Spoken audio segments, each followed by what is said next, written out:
Is a world-class school district, expecting each student to achieve at his or her optimal level in all areas, and providing all members of our district family with an environment that permits them to do their personal best. And our mission statement, leading the way, every student, every day, through relationships, relevance, and rigor. Thank you. Thank you, everybody, and welcome to the January 13th, 2025 regular board meeting. Obviously, a little different tonight with me opening the meeting. This is our annual board reorganization. So the first thing on the agenda is the approval of the consent agenda. Do I have a motion to accept the consent agenda? I have a motion by Dr. Limberly. Do I have a second? Second. Second by Mr. Guthrie.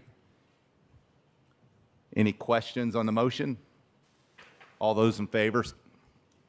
We'll do an electronic vote.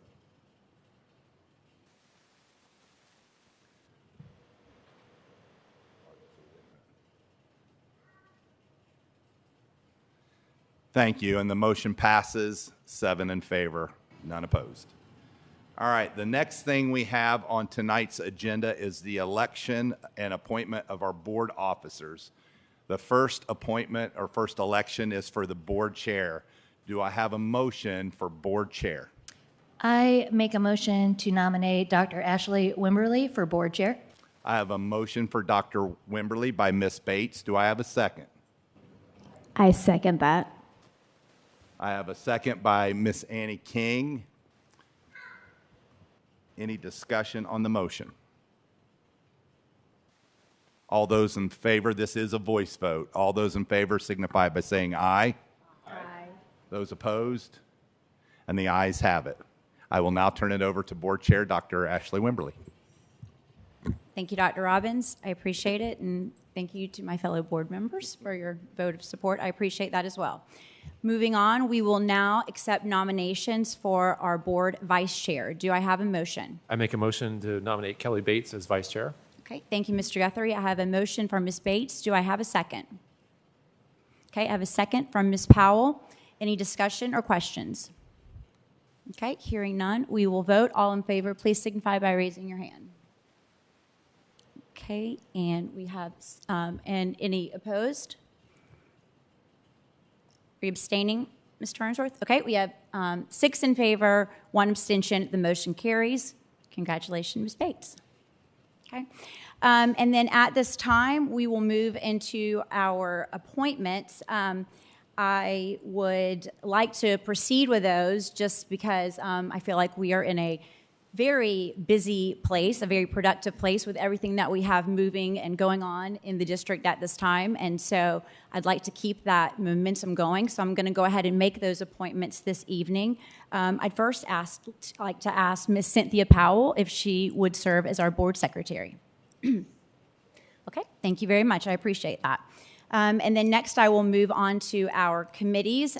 For our facilities committee, I would like to ask Mr. Justin Farnsworth if he would continue serving as our chair. Okay, thank you very much. And Ms. Powell, would you serve on that committee with him as well? Okay, great. Thank you very much.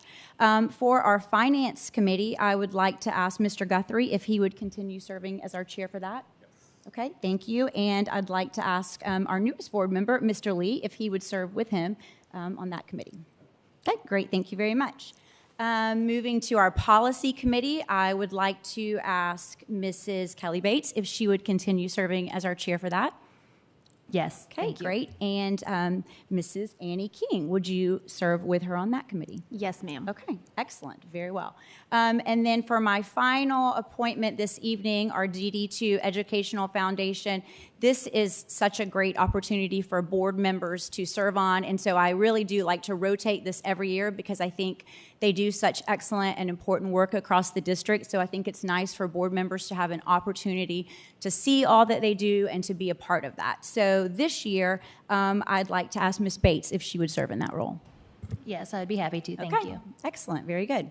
Okay, and I think that concludes our board reorganization, and I appreciate all of your support in that. Yes, actually. Do y'all want to trade places, I guess? Yeah. Make it. Oh, yeah. You could have slid it out. Slid it out.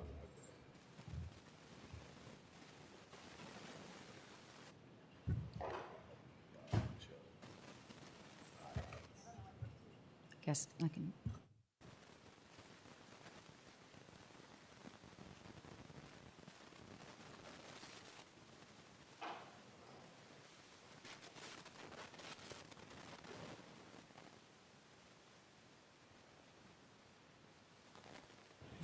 And based on the audience we have with us tonight, I am thinking we must have a lot of great highlights coming. So I am looking forward to that. That is the next thing on our agenda. And so we will move to that. Oh, and look at this. We are welcoming on his first day of work. The end of a long first day. That's the first board highlight. Welcome. We are happy to have you here. End of day one. I have first in front of me, Madam Chair, Dr. Robbins, board members, a proclamation from the governor that I'd like to read. The state of South Carolina Governor's Proclamation. Whereas education is the foundation upon which the economic, intellectual, and social capital of our state is built, and whereas school boards directly influence instruction in South Carolina's public schools, and whereas the decisions of local school boards affect the present and future lives of children while setting the direction to prepare all students to be competitive in a local, state, national, and global 21st century knowledge economy, and whereas local school board members work with parents, businesses, education professionals, and other community members to represent their views and create the ideal educational vision for their public schools and students. And whereas School Board Recognition Month highlights the unique role school boards play in representing their constituents, public education, now, therefore, I, Henry Dargan McMaster, Governor of the great state of South Carolina, do hereby proclaim January 2025 as School Board Recognition Month throughout the state and encourage all South Carolinians to recognize the contributions of local school boards to the academic success of public school students across the Palmetto State. Signed, Henry McMaster, Governor, State of South Carolina. I would ask that all of our board members come down for a photo, as I'm told we don't have a picture of all of you together yet.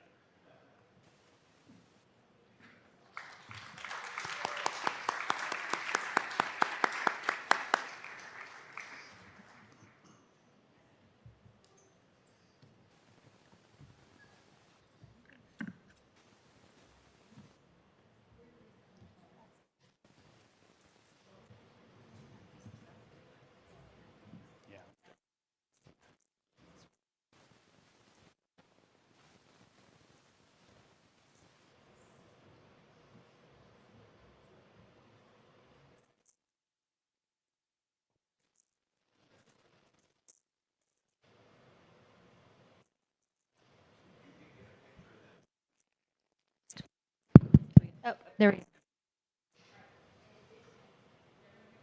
We just tapped it. Oh, mine's not on either. Oh, mine's on.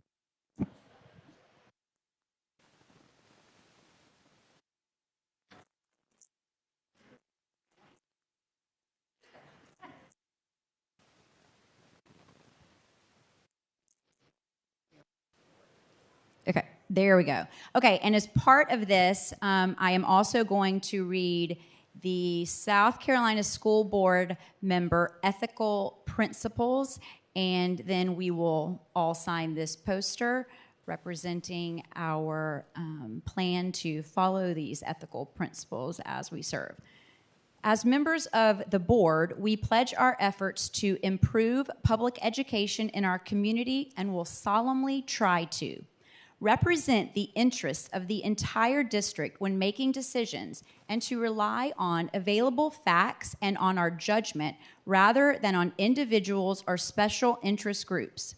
Understand the proper role of the board to set policies governing the district and to hire the Chief Administrative Officer to carry out these policies.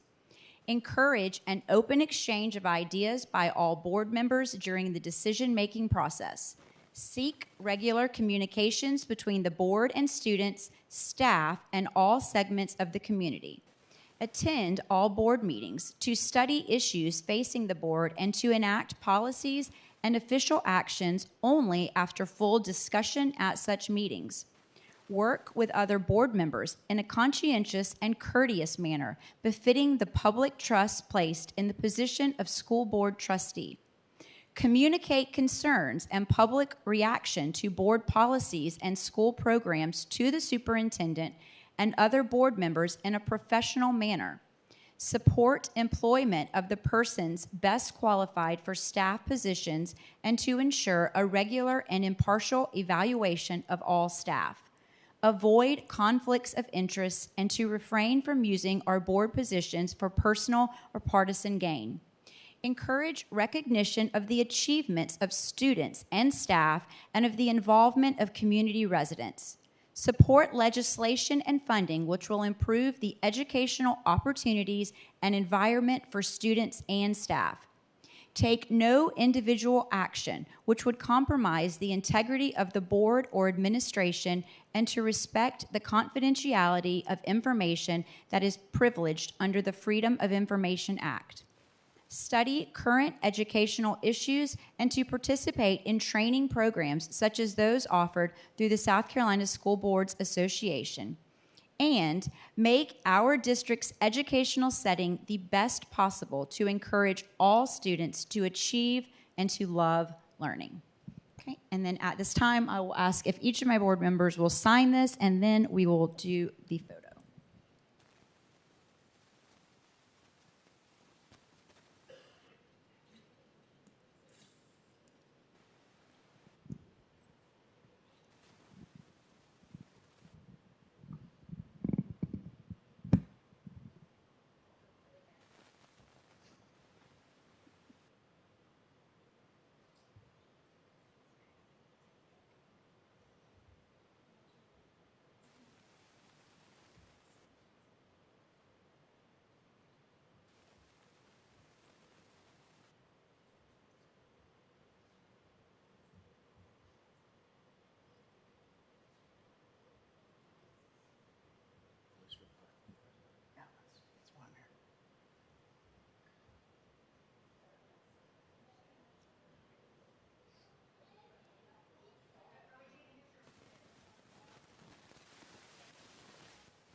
You can stay.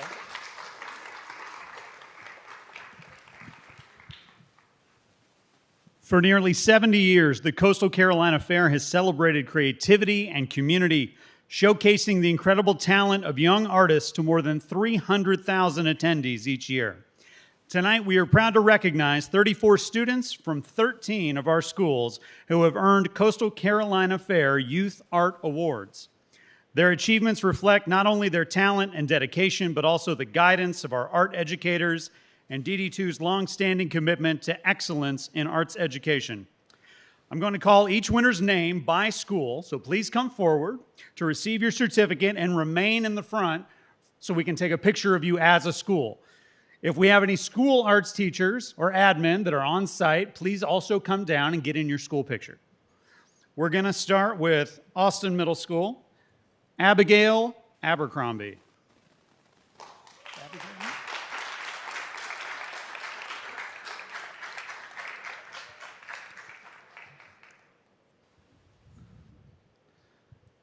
Monique Katam.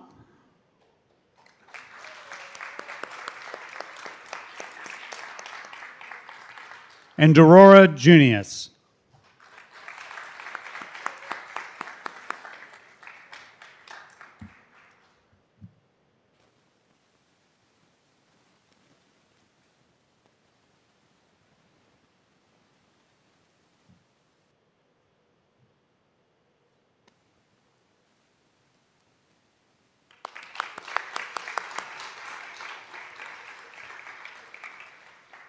Next, from Dr. Eugene Sires Elementary, we have Mansfield Alexander.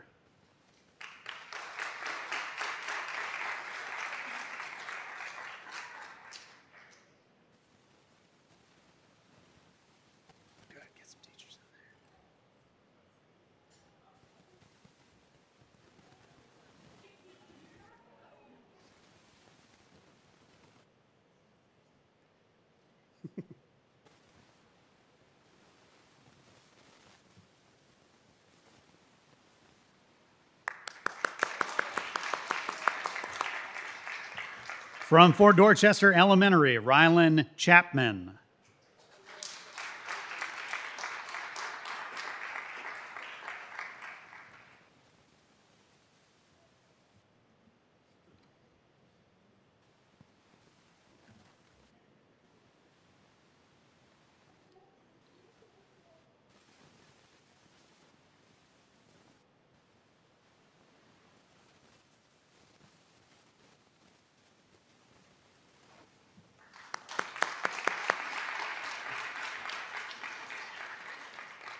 From Fort Dorchester High School, Haley Davis. Haley here. And we have Mikkel Supon.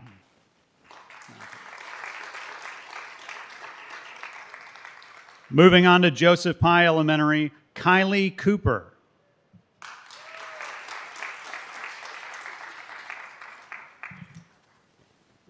And we have Reagan McManus.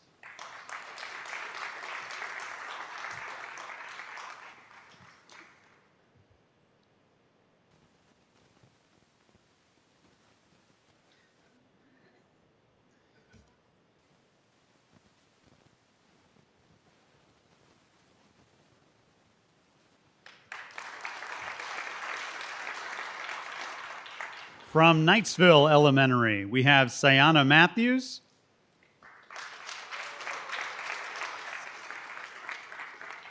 We have Maria Costa.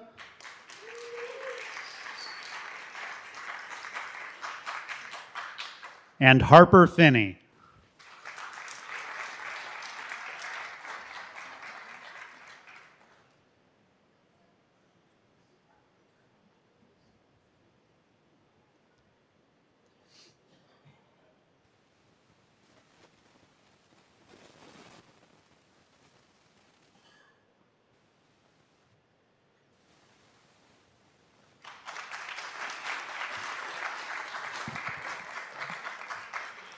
From Newington Elementary, we have Taylor Casey, Imani McDowell, Murphy Romanek, and Brinley Winter.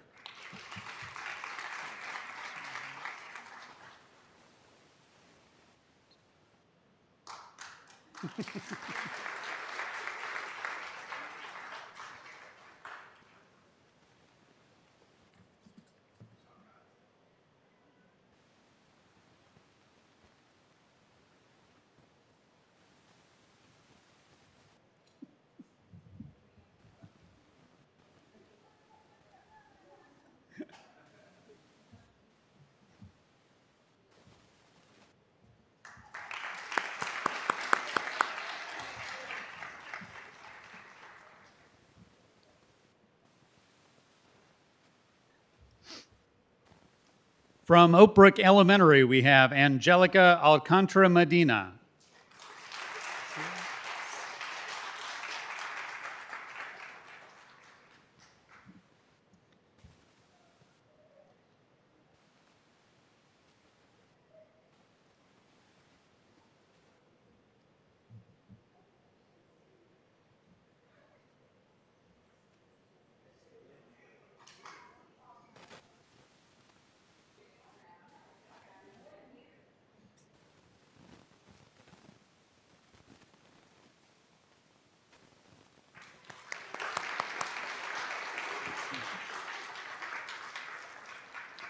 From River Oaks Middle School, we have Lynn Barnes.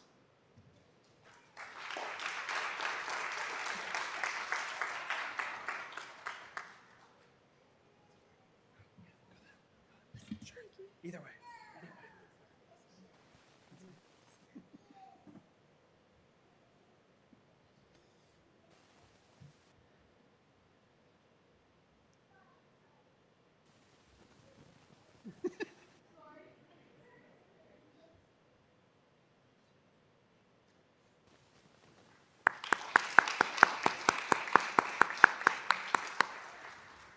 From Rawlings Middle School of the Arts, Gavin Ruckman.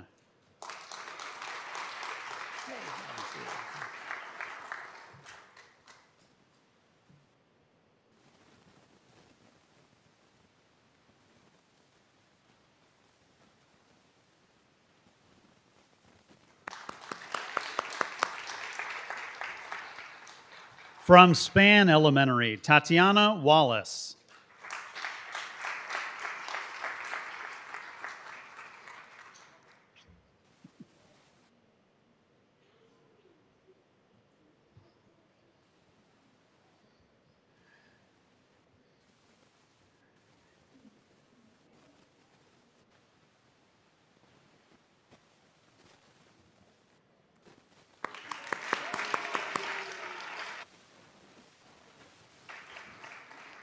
From Somerville High School, we have Emma Daly,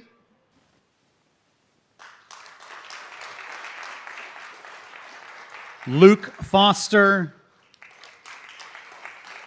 Alexa Kendrick, Anlee Kingsford, Koya Lagaska, Josie Limehouse, London Miller, and not a typo, London Miller again. Won 2 awards. Alana Morano, Brianna Priam, Taylor Riley Tyner, Mary Rojas, and Sarah Von Lintel from Somerville High School.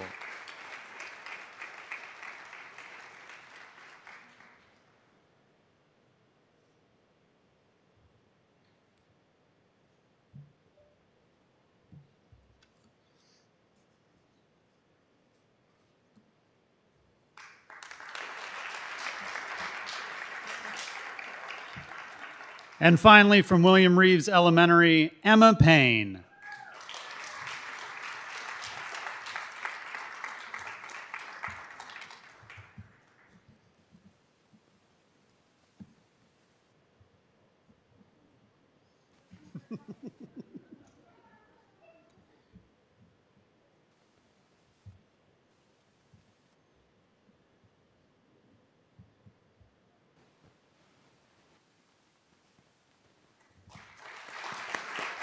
And keep it going a little bit. One more round of applause for all of these amazing artists.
This looks a little more typical.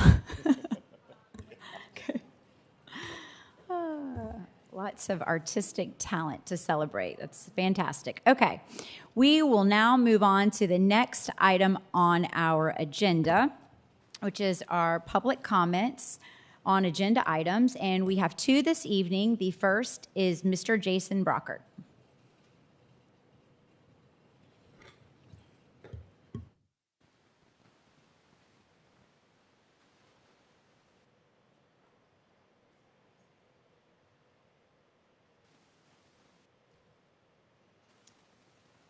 Good evening.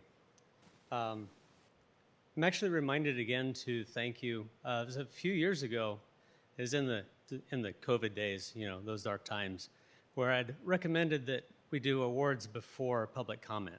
I think that's pertinent. That was a good move. So it's really good that they did not have to sit through what you and I remember from what happened at these podiums. With that, I think I need to provide a breakdown of some of the first few minutes of the meeting, but that's entirely different. You have an agenda item tonight, 7E academic report, specifically Read to Succeed.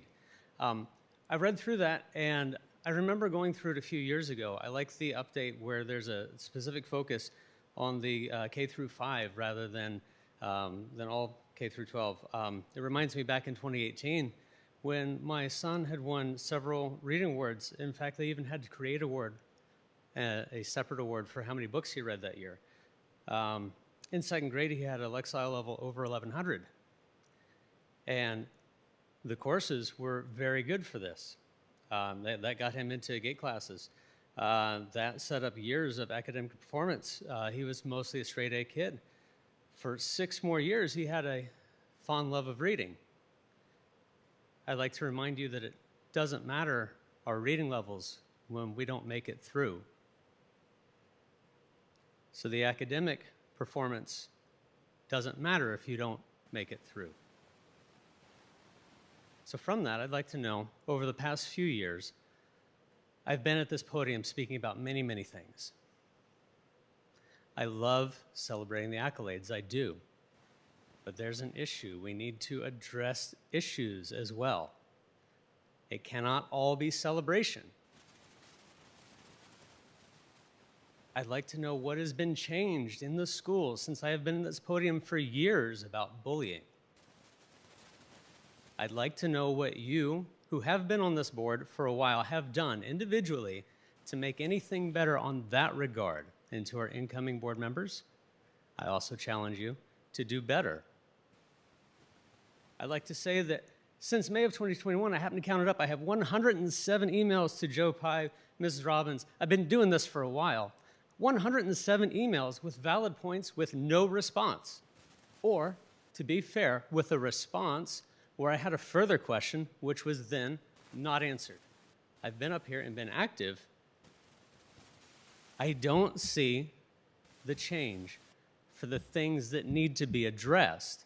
We hear about budgets, I get that. I've talked about teacher retention and budgets. I would like to know what all of you are going to do to change things for the better. My 3 minutes, thank you. Thank you, Mr. Brockert. Okay, next we have Mr. Ben Huff.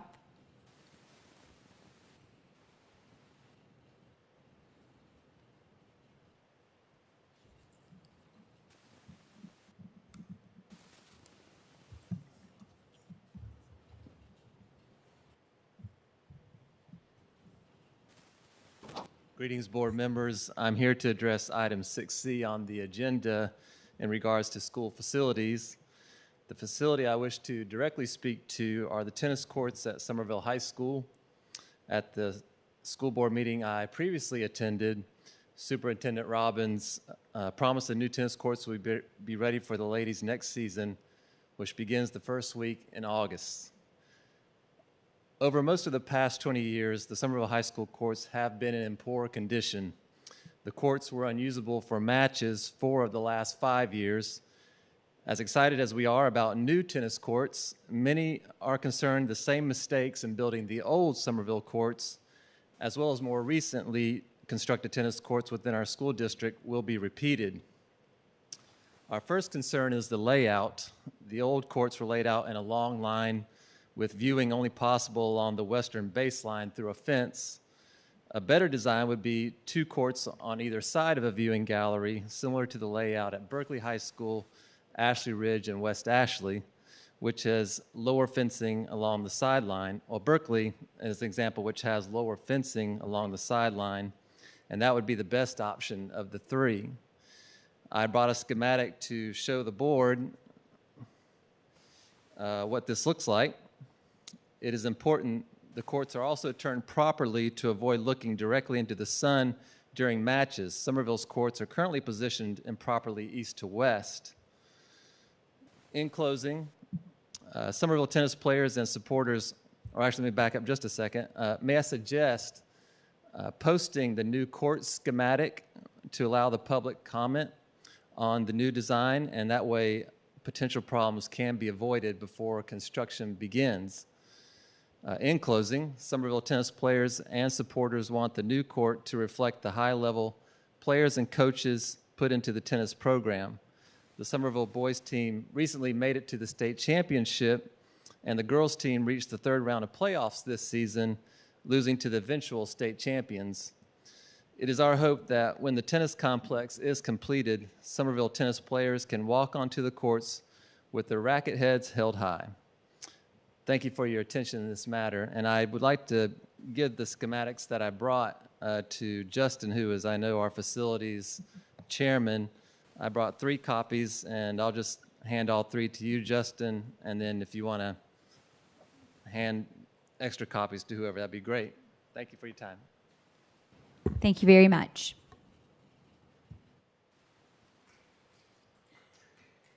Okay. The next item on our agenda is our board chair's report. Yes, Mr. Moore, I had you assigned for a non-agenda item. Is it an agenda item? It isn't? No, non-agenda item. We will have it at the end of the meeting. It'll be at the end of the meeting. Yes, sir. Sorry. Okay. So moving on to our board chair's report. This evening, I have a list of upcoming important dates that I wanted to bring to everyone's attention. Most of these on here, I think everyone is aware of, but there are a few things that we need to discuss. At the top here, we have the SCSBA Annual Convention, which I believe we have already talked about and everyone is aware of. We do also have our new board training at that, so looking forward to that. We have the COSPA National Conference dates as well, which again we've also discussed, but I just wanted to bring this to everyone's awareness. There is still time to register if you have not and are interested in that. The other dates over here to the right, we have the Superintendent State of the District. I know we were all sent a save the date for this, but I did just want to bring this to everyone's attention and make sure that you have this on your calendar, as I know Dr. Robbins is looking forward to this and to having us all there to support him and to hear about all the great things that are happening in the school district. So that is January 30th at 9 a.m. at the Performing Arts Center.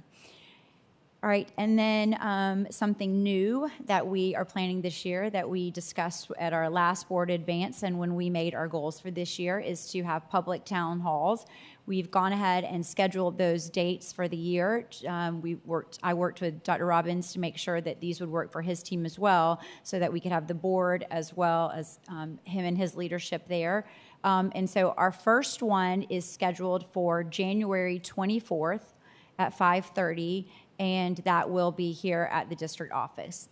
The plan is to have those throughout the district. And so you can make note of the other dates and put those on your calendar. And then finally, the last thing I wanted to bring to everyone's attention is to plan our agenda. I know he has some information that he wants to bring to us, and I will also be reaching out to each of you information that he wants to bring to us, and I will also be reaching out to each of you to see what you would like to have included on that agenda. We will have time for information from Dr. Robbins and his team, as well as a time for our board to workshop together. So that's kind of the tentative plan for that, looking at shop together. So that's kind of the tentative plan for that, looking ahead. Any questions about any of the? Working on the budget this year. Okay, great. Thank you very much. And then from our Facilities Committee, Mr. Farnsworth.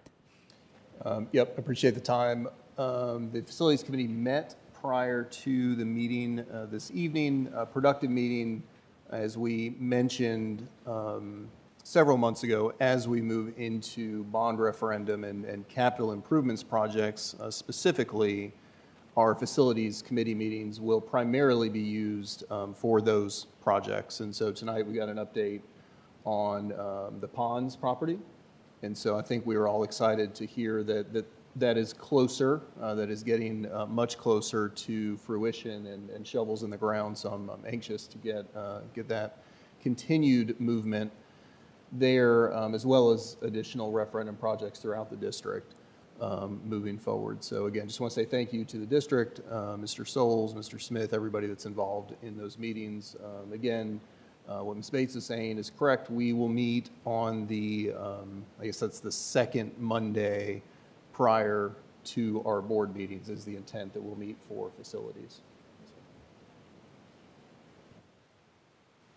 All right, thank you very much, Mr. Farnsworth. All right, and that concludes our board committee reports. And so now we will head into our superintendent's report, and I will turn it over to Dr. Robbins. Thanks, Dr. Wimberly. As you can see, we have several items on the agenda. It's been a little while since we've met, and we will go through these things one by one. I have several different people that are going to present tonight. And the first thing I have is our annual, well, no, I take that back. That's second. So our county auditor report. So I do believe Mr. Meservey is here. And, you know, before he presents, I just want to share, and I don't ever want to sound like a broken drum, but I think there is some value in understanding the situation and how schools are funded in South Carolina. But most of you realize in 2006, state-funded homes were exempt from taxes through Act 388. And so that shifted tax burdens away from the property owner to commercial industry. And then another area in which we see some tax collections are through our registrations for our vehicles. So that's what Mr. Meservey is going to talk about tonight. They have been a huge supporter of us. You know, my first couple years here and creating the budget and working with them. So I do appreciate their support. And again, if you want to present on this, JJ, thanks for being here tonight. Oh, he's got slides. Okay. Yeah. All right, now, I went to South Carolina, so I don't know how well this is going to go. All right, thank you all for having me. This is the most thankless job other than being the county auditor, but I actually get paid. All right, so one of the biggest ways that y'all are funded locally is going to be through vehicle tax. We have a lot of people moving here, you know, constantly, and then we have a lot of people that are moving here, moving away, moving here, moving away. They're not as tidy about getting their cars registered. So, and I didn't want to get too technical here, but basically, if you have a child in school, your car should be registered in South Carolina. I've been doing this program for about 12 or 15 years. We took a pandemic break, but it's one of the greatest ways that y'all can help me improve y'all's collections. Like I said, if you have a kid in school and you're not military exempt, your car should be registered in South Carolina, in Dorchester County. Basically, if someone fails to do so, they can have the penalty of having to pay twice as much in the car taxes. That's not fun. Being taxed and put it on the rolls. This is an idea about all the property tax that we collect for vehicles. If you see that between what we're collecting for the vocational school for DD2, like those kids, which are your kids, as well as your debt service and your operations, of all of the entities, including District 4, 60% of it is y'all's collections. And I can go ahead and tell you that when people have concerns or comments, a lot of time they're commenting on y'all's bills.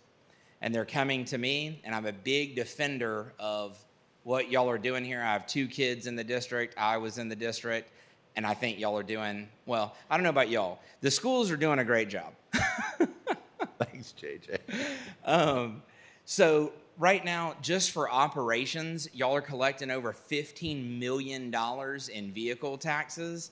Your operational budget is $266 million. Thank you, Tina.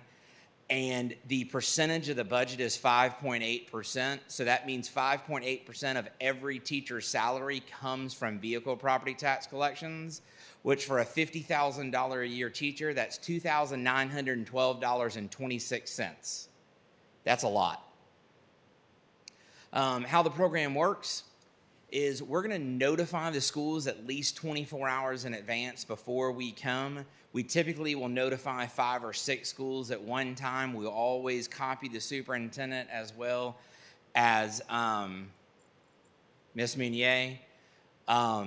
We check in at the front office of every school. We wear fluorescent vests. There'll never be less than 2 of us at any time. I also get out there and do it. We typically go to the elementary and middle schools in the AM and in the PM over the year. So if we were starting at the beginning of the year, we would start after the 45 days, because after 45 days, people are supposed to be registered, so then there's no issue with that.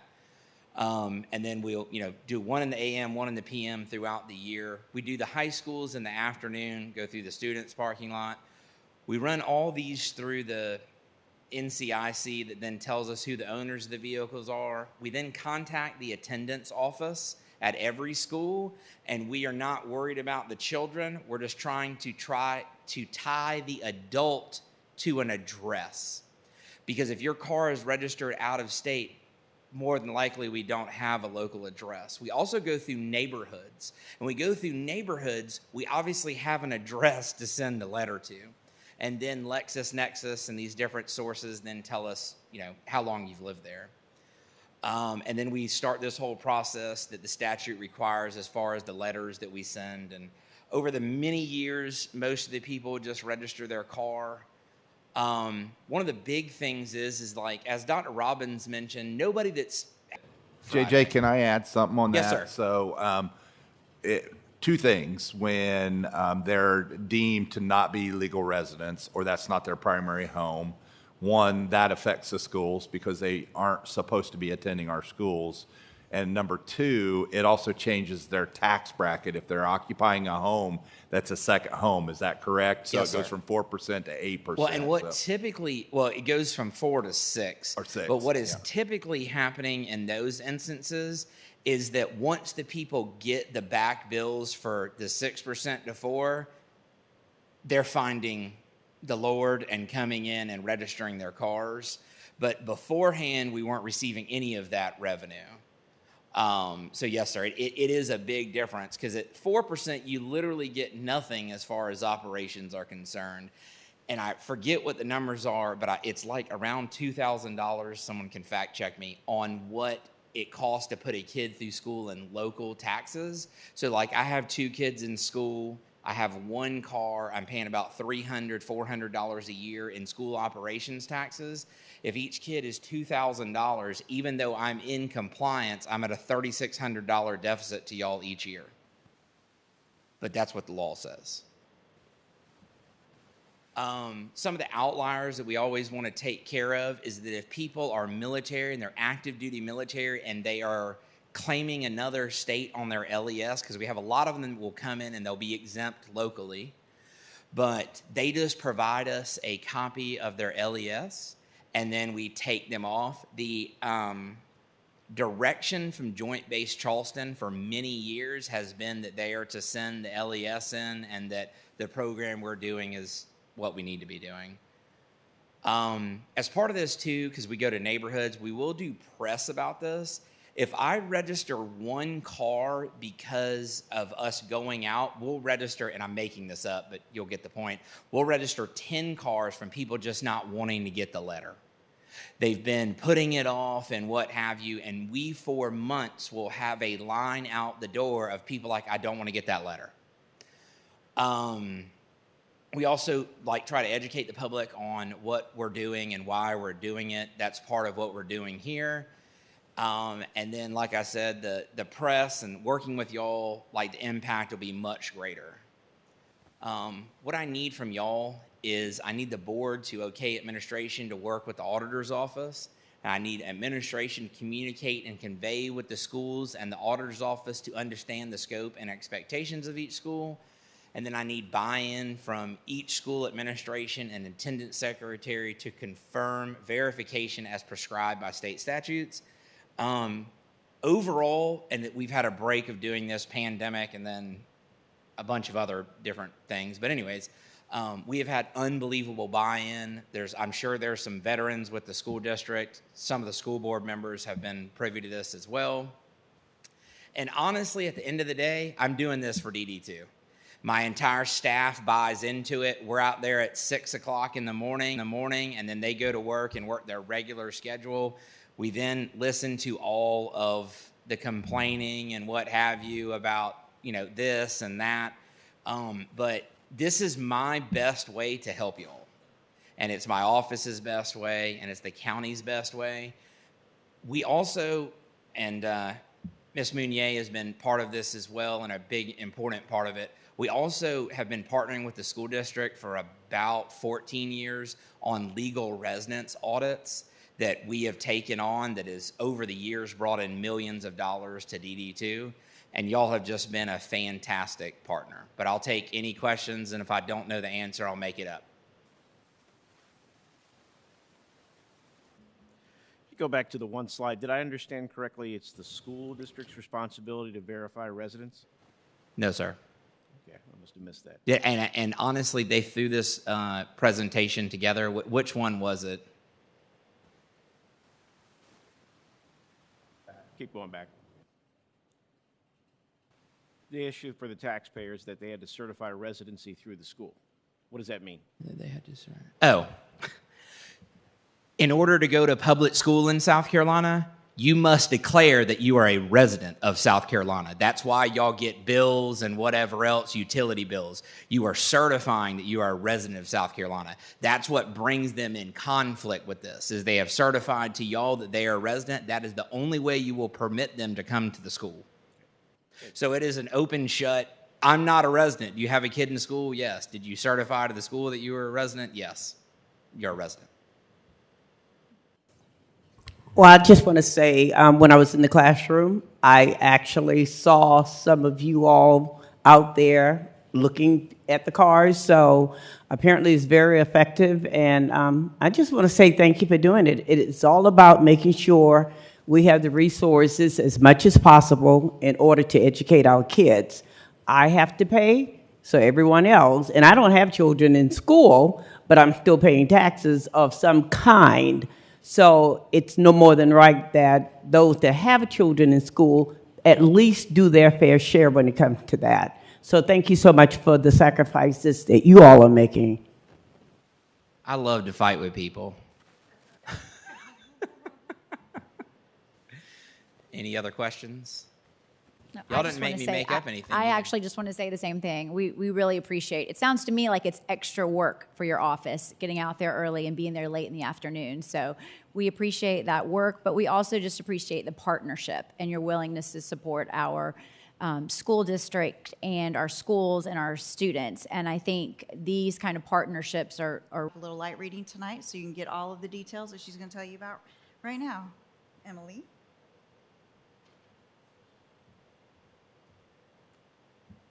Good evening. I know everyone was excited when they saw two different auditors speaking on tonight's agenda.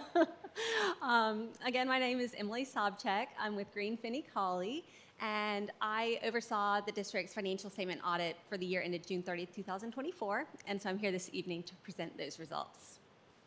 Before we get into the numbers, I think it's important that you remember that the financial statements are the responsibility of the district.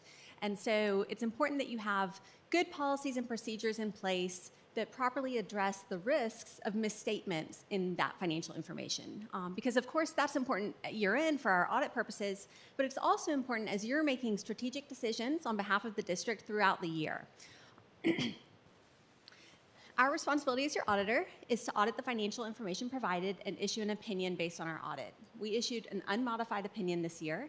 That opinion provides reasonable assurance that the financial statements are materially correct.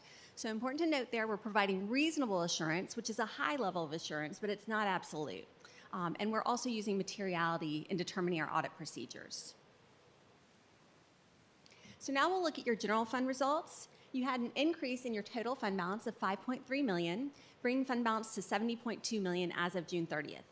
Included in that $70 million is assigned fund balance of $723,000. That's assigned for school carryovers. And you also have $4.7 million in fiscal 25 budget appropriations that are also classified as assigned fund balance. When we take out those assignments, we're left with your unassigned fund balance of $64.9 million. That's what's available for future operations. When we look at that unassigned fund balance, we like to compare it to your operating expenditures to gauge how healthy the fund balance is. So your unassigned fund balance at June 30th represented about 23% of your budgeted 2025 expenditures. We provide a couple of benchmarks there. One comes from the Government Finance Officers Association. That's a national organization. And they provide a generic benchmark that local governments of all different kinds should have at least 2 months, or roughly 17%, in their unrestricted fund balance. The state also has a minimum requirement of 1 month, or 8.3%. There are, of course, a number of reasons why it's advisable for the district to keep your fund balance higher than that minimum of 1 month, or even perhaps the benchmark of 2 months. Some things to consider. The first is very important. When we are measuring fund balance, again, we are at June 30th, but you have 6 months of cash flows to get through until those property tax collections start coming in. And so having a healthy fund balance minimizes your reliance on short-term financing, such as tax anticipation notes, for meeting those cash flow needs as you wait for your property taxes to come in. Of course, we also want to be prepared for unanticipated expenditures, natural disasters, or other such emergencies. And having a healthy fund balance also allows you more flexibility in capital planning, choosing which non-recurring needs you fund through debt issuances versus funding through fund balance. Having that flexibility can help save you interest expenses when interest rates are higher. So let's look at your general fund activity. We had revenues of $251.7 million for the year. That was a 9.3% increase from the prior year, as you saw increases in your state revenues as well as in your property tax revenues. Your revenues came in about 6% better than what you had budgeted. And again, of course, because the state revenues and property taxes are your most significant revenue sources, it's no surprise that those were the areas that you saw those increases in. When we look at your expenditures were just under $268 million. That was a 15% increase from the prior year, as you saw increases in your personnel costs primarily. Of course, personnel costs represent the large majority of your budget, and so $5 million, so a little under $400 million for your expenditures if we take those amounts out. So definitely a significant budget for your finance crew to oversee, and you know, as I'll talk about in just a minute, they've done a really great job doing that. When we look at your governmental funds, we focus on current assets and current liabilities, but we also have your government-wide financial statements that include long-term assets and long-term obligations. A couple of the long-term obligations that we continue to report relate to your participation in the state retirement system and the state retiree health care plan. These are your net pension and net OPEB liabilities.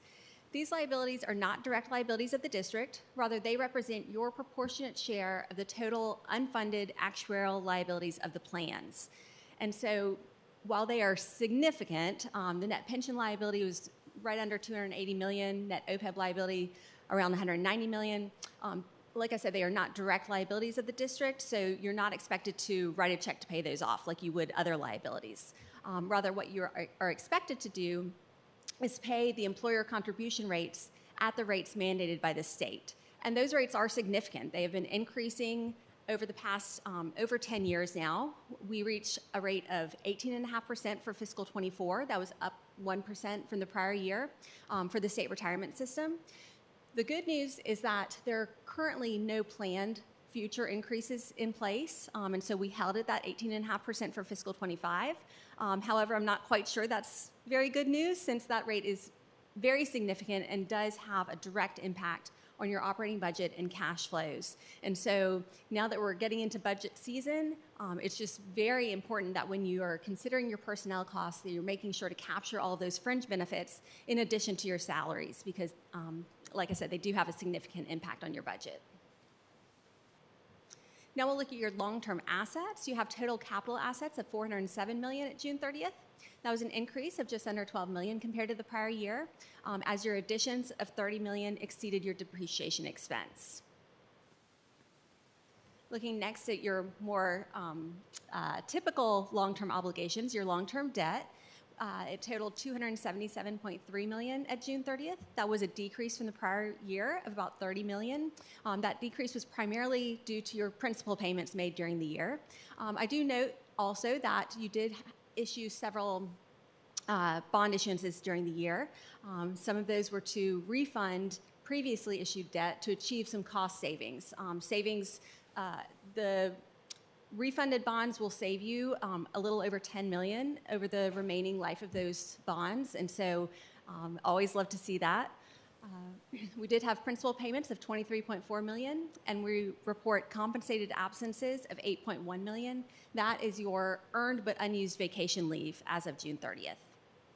And then we note that total debt service payments for fiscal 25 are just under $40 million, so a little bit less than what you paid in fiscal 24. In addition to the financial statement audit, we also perform the compliance audit, the single audit on behalf of the district. That's the audit that's required by the federal government, where we focus on individual federal programs and follow federal guidelines in testing those programs. We tested the IDEA program and the ESSER program for fiscal 24, and we did have one finding to report that related to time and effort. So when you use federal funding to fund payroll expenditures, you are required to obtain appropriate documentation to support the fact that the individuals that are being paid through federal funds are indeed serving on those programs. And so for the IDEA program for fiscal 24, the district did not fully complete the process of obtaining that documentation. I know that there have been changes made to ensure that that's not a problem going forward. On the financial statement audit, we do perform your audit in accordance with government auditing standards. And so in addition to reporting any findings related to the federal programs, we're also required to identify findings related to any significant audit adjustments that are required or significant weaknesses in your internal controls that are identified during the audit process. We would also be required to report any significant instances of non-compliance if they were noted during the audit, and I'm pleased to say we have no findings of that nature to report this year, and so that really reflects very highly on your finance team in all that they're doing day to day throughout the year. So thank you. In addition to the financial statement audit, we do also issue a management letter each year that includes some required communications from us to the board and to management, and so that kind of gives some highlights of the audit process and the results of the audit, so I encourage you to review that letter, which should be included with your financial statement package. That brings me to the conclusion of my presentation. I'm happy to answer any questions that y'all have.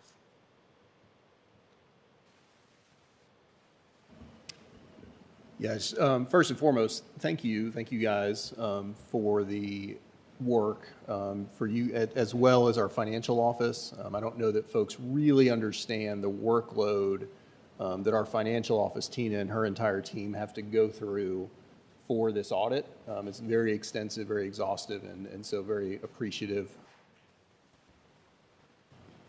Thank you, and it's always a pleasure to work with your firm, so we appreciate your support. Next thing we have on the superintendent's report tonight is just a quick update on the recruiting and retention task force. We had a meeting this week. You know, it had been a little bit of a break because of Christmas, but we have several projects that we're working on. I just want to share with the board and publicly, the goal is to have a final report to the board as we enter into budget season, anything that might have a little cost associated with it by April, and then what I will recommend, and we can talk more at the advance about it, is probably a quarterly meeting with this group and not meet quite as often. But I think it's a group that they've all agreed that it would be very beneficial to continue to operate together. So a couple of the things that I want to highlight, we do now have the logo for our business partnerships and the QR code that has been created out of the Community Relations Department. And so you'll start to see some of that. The website is up and running. We're still working through some of the challenges of making this easily accessible and trying to find a way that we can do that for our employees.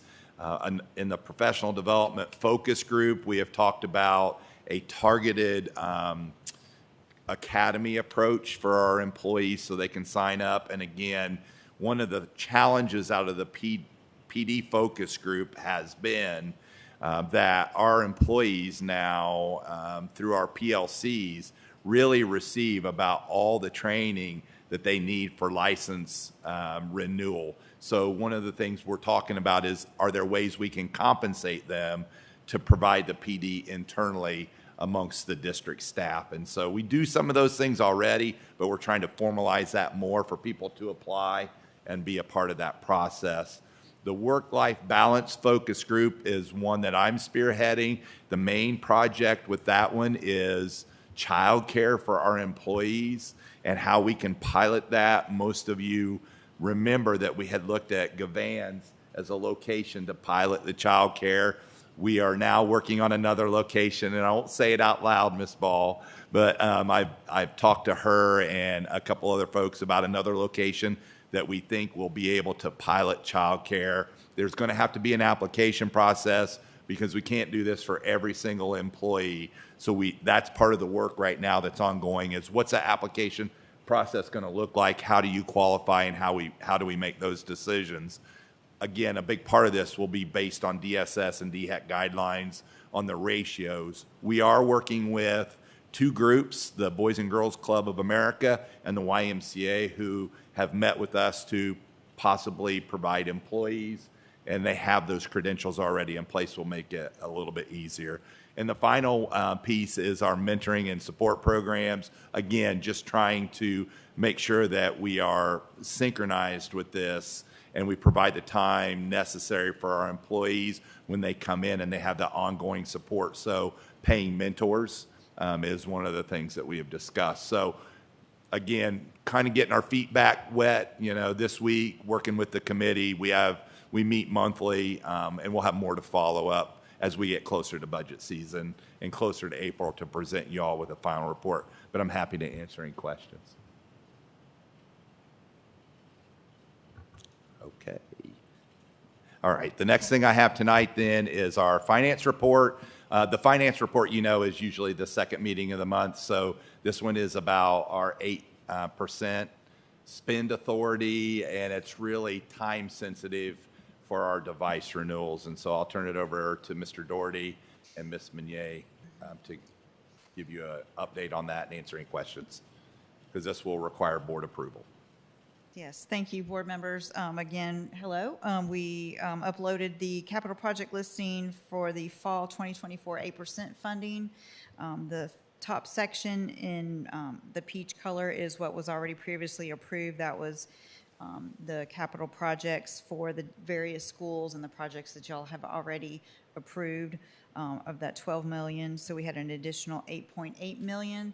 And that is the amount that we're requesting tonight for your spend authority as a request to come before the board. I wanted to go over the numbers, and Mr. Doherty is going to go over any specific questions that you may have over some of the information for technology pieces. The first amount is for our staff laptop replacement. That's a refresh for all of our staff. All the teachers, TAs, all of the district level folks, principals, financial secretaries, everyone who has a laptop. This will be their refresh that we usually do every 3 years. We have some good news about that. The instructional technology renewal for our Apex, Study Island, Clever, that's all wrapped up into our Admentum contract. This is the second year of a 3-year contract. It's 1.1 million for the renewal for this coming up year. We were able to utilize ESSER funds for this current year. And so now, since ESSER funds have been exhausted, we would need to move this into another funding source. And we have technology specifically allowable under our 8% monies. So we had discussed using this as part of our technology money out of 8%. The $844,000 is for emergency and unforeseen issues that may come up. That was our balancing line item. That's the remaining funds after we go through these other items. For our professional services and salaries, professional services would be for architect and engineering costs. If there are any other projects that we need to work on that were outside of these capital projects that were listed above. The salaries are for our salaries and benefits for the business development director that the board had approved last year. So this is a continuation. And then also as we have moved into our capital project planning for our capital project facilitator for the salaries and benefits for that person to come out of the 8% funds as well. Our ERP software renewal that we show is for our enterprise resource planning program. That is for our new finance and personnel payroll system that we'll be moving to at the end of this year and the beginning of next fiscal year. So this is the renewal for that program. We're very excited about that. And the E-rate program is for the district portion of the federal E-rate program. Is for technology items such as the internet access, internal connections, and the related equipment for that. It's not for devices, but this would be the district portion that we pay along with what the USAC, the Universal Service Administration Company through the federal program pays.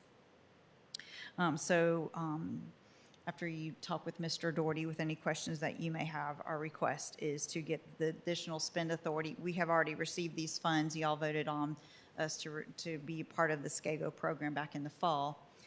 And these are the remaining funds that we are requesting for these specific items. We had waited for a little while because we wanted to get the exact specifications for the majority of this is the staff laptop replacement for the refresh. So that's why it took us a little longer to come to you this year for that refresh. When we go for the fall of 2025, we'll have all of this information together when we go in the fall of 25. So do you have any financial questions for me, or are you ready for Mr. Doherty? Or do you not have any of Mr. Doherty? I don't know whether this will be in the financial category or it belongs from a technology standpoint. So two questions. On the laptop refresh, do we have a defined program for periodic life cycle maintenance of equipment within the district, in this case staff? And if so, what is that? We do, and that is a Mr. Doherty question. I will let him come up. Very good, Mr. Doherty. Mr. And the Lee. second one, which I don't think is going to be for you either, but I just want to be clear. So in terms of these software renewals. Is it on? I thought it was on. In terms of the software renewals, how do these renewals compare to the last renewals of these contracts? This is the second year of our 3-year contract, so we had put this into place last year. So this is the same amount. They spread it into 3 years. This is the year for these 2 programs. payments. It's the same. Basically. Yes, sir. Okay, thank you. And just kind of answer some of the questions on the refresh. Basically, the specs for the device, so you know what we're doing. Currently we have a Dell, and we're having issues with the battery life on the Dell. And so now currently for the specs, we're looking at the same specs we have for the same device. It's a 13.5-inch screen. It's going to be a touch screen. You'll have a camera. It will have the Microsoft operating system. And one of the things that we're looking in this contract is this. Since we had an issue with the battery life, Dr. Singh and his team have really looked, and they're asking for a 4-year device warranty and also a 4-year battery warranty, again, to get those 4 years out of this new device. It also comes with a case, and each one will have a docking station, which will be able to operate our current flat screens that we have in our classrooms. The current docking stations are incompatible with the new device. That he's gotten some new devices to come in, and he's actually looked at those and see if those will work, and they're not compatible. And so also we'll have those, a total of 3,700 devices will be needed. 3,215 will be for staff. We will have 485 extra that will be spread across 26 buildings and district office to help with break and fix for staff. Our staff need these devices, so if something happens, we'll have a little bit of wiggle room and some extra computers in those buildings to help out with that. Also, this is not a Chromebook. These devices are more robust and have additional storage for our teachers to store things on their devices for information. And again, we're going to be paying about $1,500 per device, but that includes all those above items, includes the warranties, all the items I talked about with the case. And so again, we're asking for permission. It's going to be through state contract. And so we're asking for permission to spend $5.5 million on those devices. Also, the devices we're currently looking at is either a Dell, an HP, and a Lenovo. And so I know Dr. Sang and his team are researching those devices to make sure we get the best device for the best price, and he's hoping to even get it under the state pricing. Also, we'd like to purchase these in February because this is when they release their updated version of the new CPUs, which will be released, and also their updated security built in this new system, operating system. So he's hoping we get permission to purchase these devices through state contract. We'll do that in February because that's when the new devices come out. We don't want to have the old operating systems, and so that's what he's looking to do. Also, with the old devices, what will we do with those? Those will go out to bid to vendors, and we will use those dollars to help fund other technology items that are needed in his department. We will keep some of the old devices that we recently had to replace the batteries. I'll give you an example. Schools will ask for requests to see, hey, can I get a few extra computers to help out with, let's say, at a ball game. Maybe it could be for when we do registration of new students when they come back. So they'll ask for some computers. We'll have a little bit of that to be able to use those older devices for things like that. So he does get a lot of, Dr. Sang and his team do get requests for those, and so they'll be able to have those devices. We have those newer batteries, so we won't have to replace the device. So that's currently with the devices. So I don't know if you'll have any questions about devices. I know Dr. Sang is back there for any other questions, but just to kind of give you the nuts and bolts of what we're doing. So is that to say the life cycle is 4 years, the intended life cycle? Yes, 4 years. Yes, sir. How long have we had the current devices? I believe it is on, was it 3? They were 3. 3 years right now? Yes. Yeah. 3 years right now. 3 years right now. Yes. Okay. So by the time we... Great question. So yeah, we're hoping we want to get even another year out of it with those warranties. Would we go on a 4-year cycle, or would we still go on a 3-year replacement It would still be a 4-year cycle. That's the intent. instead of a 3-year cycle? Yes. Okay.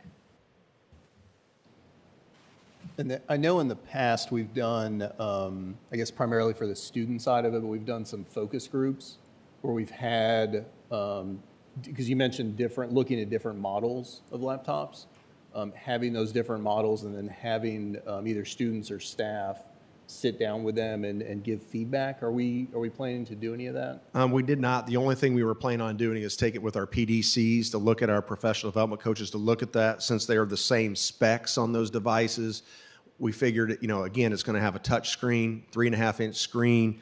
The camera, everything's going to be similar to the same device we had. We didn't feel like that was necessary at this time. Sure. And then it's a financial question. So Tina, I apologize to get you back up there. Is there anything in, as far as these line items, that we need to maybe plan, and this may be a naive question, I just don't know. Is there anything we need to plan on that really shouldn't be an 8% money, that we need to be forward-looking for general fund budget? Is there anything other than this? Is that what you're asking? Yeah, for instance, like the IT renewal stuff, so the 1.2 million, is there any reason that we put it under 8% money versus a general fund line item? We have technology money set aside in our 8% money, so we were trying to utilize between the laptop refresh and then including this, since it was paid for with ESSER dollars before, and not including it in our general fund, since we have some room in our 8% capacity, because this 8% money has increased. as Can our you repeat assessment. that question? I'm sorry, I didn't hear you clearly. Yeah, I was just curious, so looking at these specific line items, the total, the 8.8 million, if there's any specific reason why we're putting them under 8% money versus putting them into our general fund, just paying for them out of general fund. I don't know. Our 8% capacity has grown as the assessments have grown in the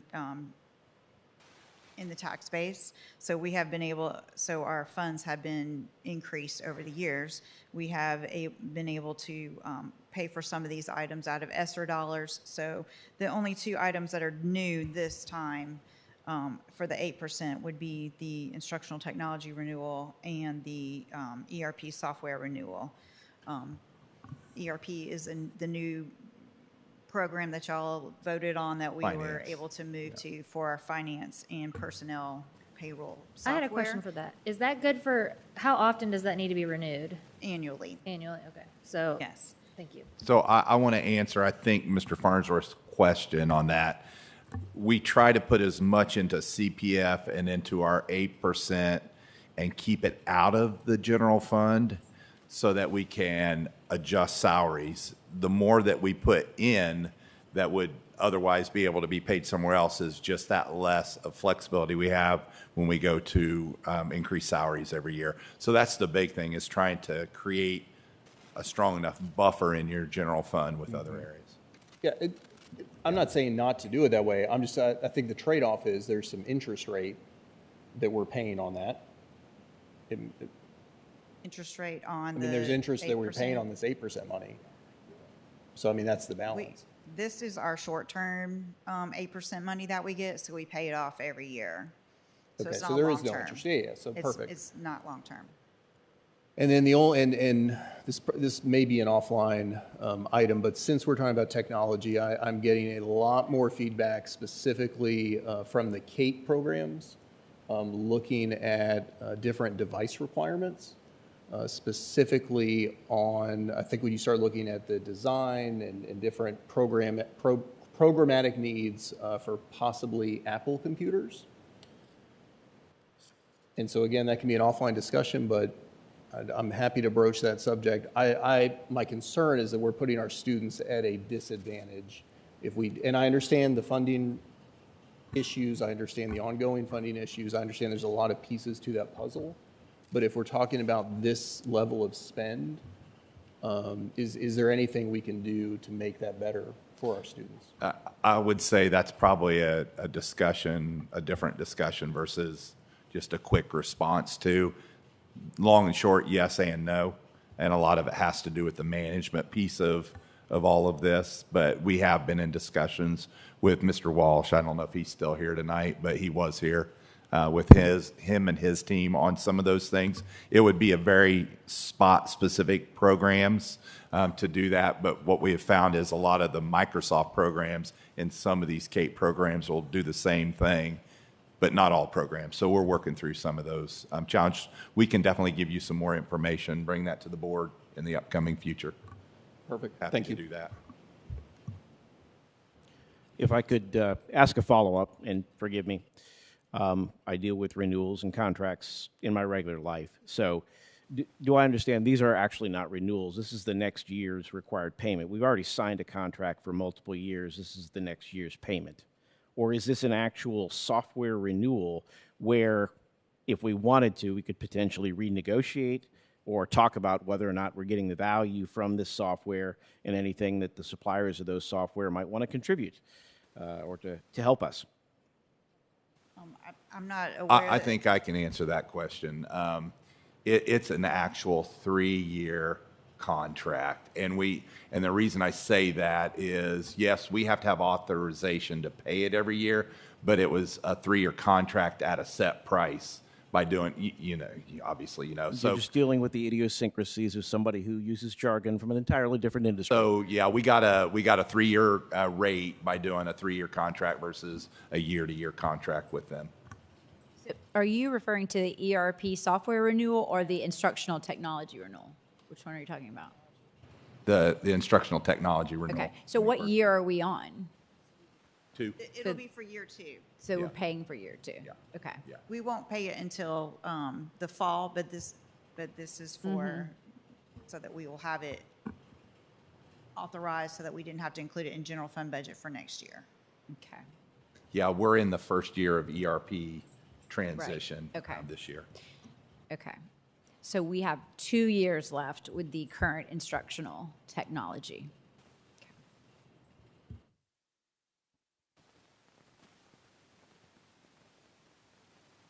Thank you. So if it's the board's pleasure, if you would vote to provide us with the spending authority for the $8,845,391. That was part of our 8% funding. Madam Chair, I'll make a motion to accept the proposal to spend $8.845391 million. Go bonds. Okay. Thank you, Mr. Farnsworth. I have a Second. motion, and I have a second from Mr. Guthrie. Okay. At this time, are there any further questions, or is there any discussion regarding this motion? Okay. Then if hearing none, we will call for the vote. This should be, yes, this is an electronic vote.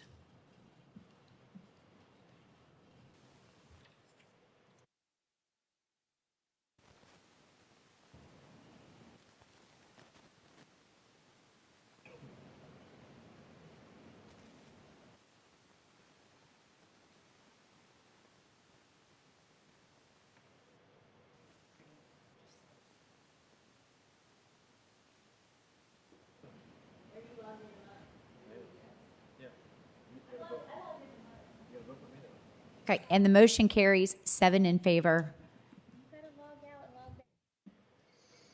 Thank you very much. Thank you. Okay.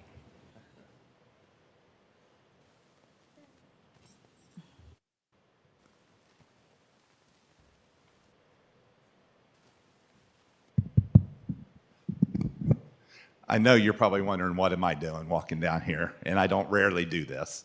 Back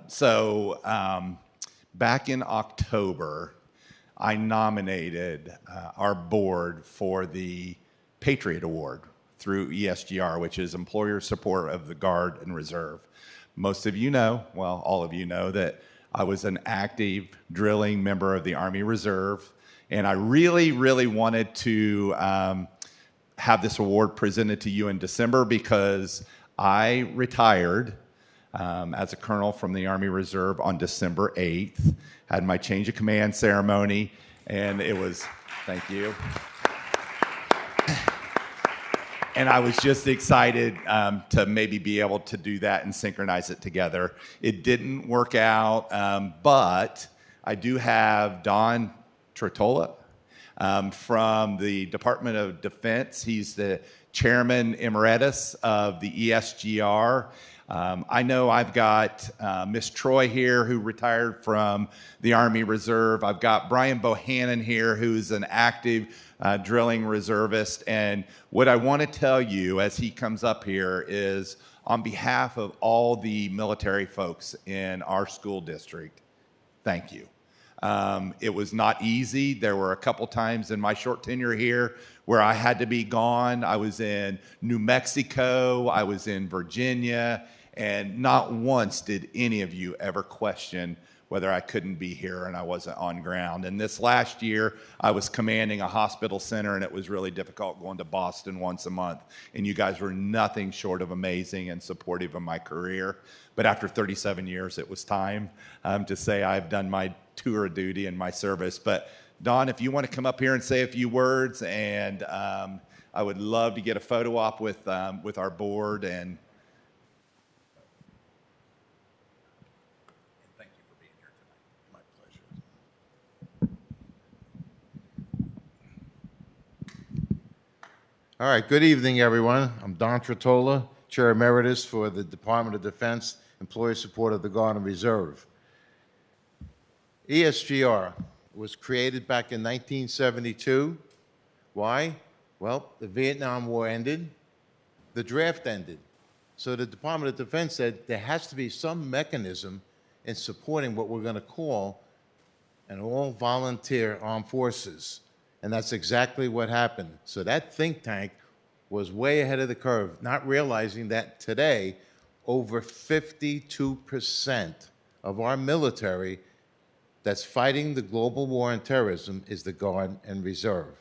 That's very important for you to understand that this evening. Over 52% of our military is Guard and Reserve components. So when we received this application from Mr. Robbins, it was quite an extensive read, if you will. And he goes on to say, because you can detect pride in someone's verbiage or written report. And if I may, I just want to, just a couple of sentences. And this is what he wrote that really touched a lot of our hearts at the Pentagon.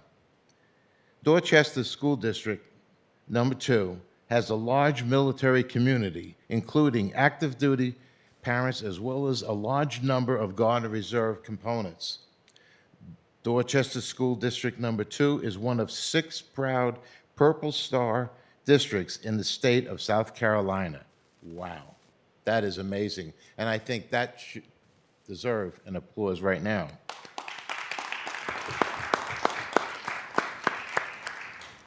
So ESGR is in every state across America, and we have a board of directors in Washington, which I had the honor of serving for 2 terms.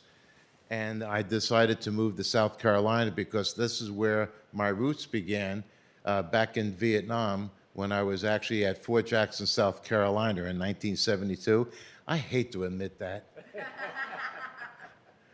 So I came back to my roots, and it's such an honor to be here this evening to present this award, particularly in my new home state. So on behalf of ESGR, I would like to present Ashley Wimberly and the entire school district the Patriot Award, which, by the way, is the highest award that a supervisor can receive from the Department of Defense. So please, come on up and receive this award.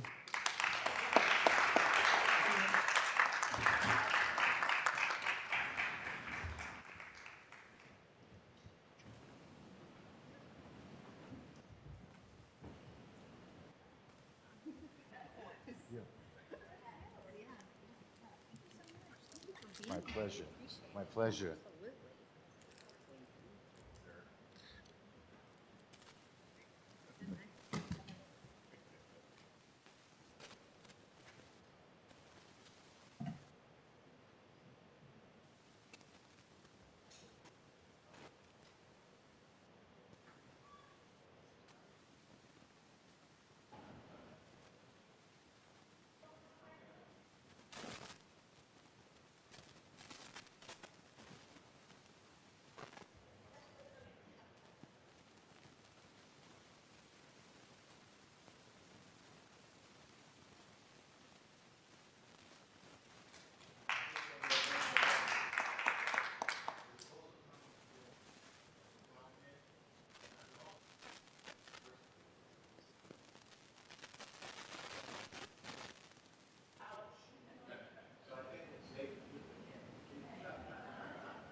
Love it.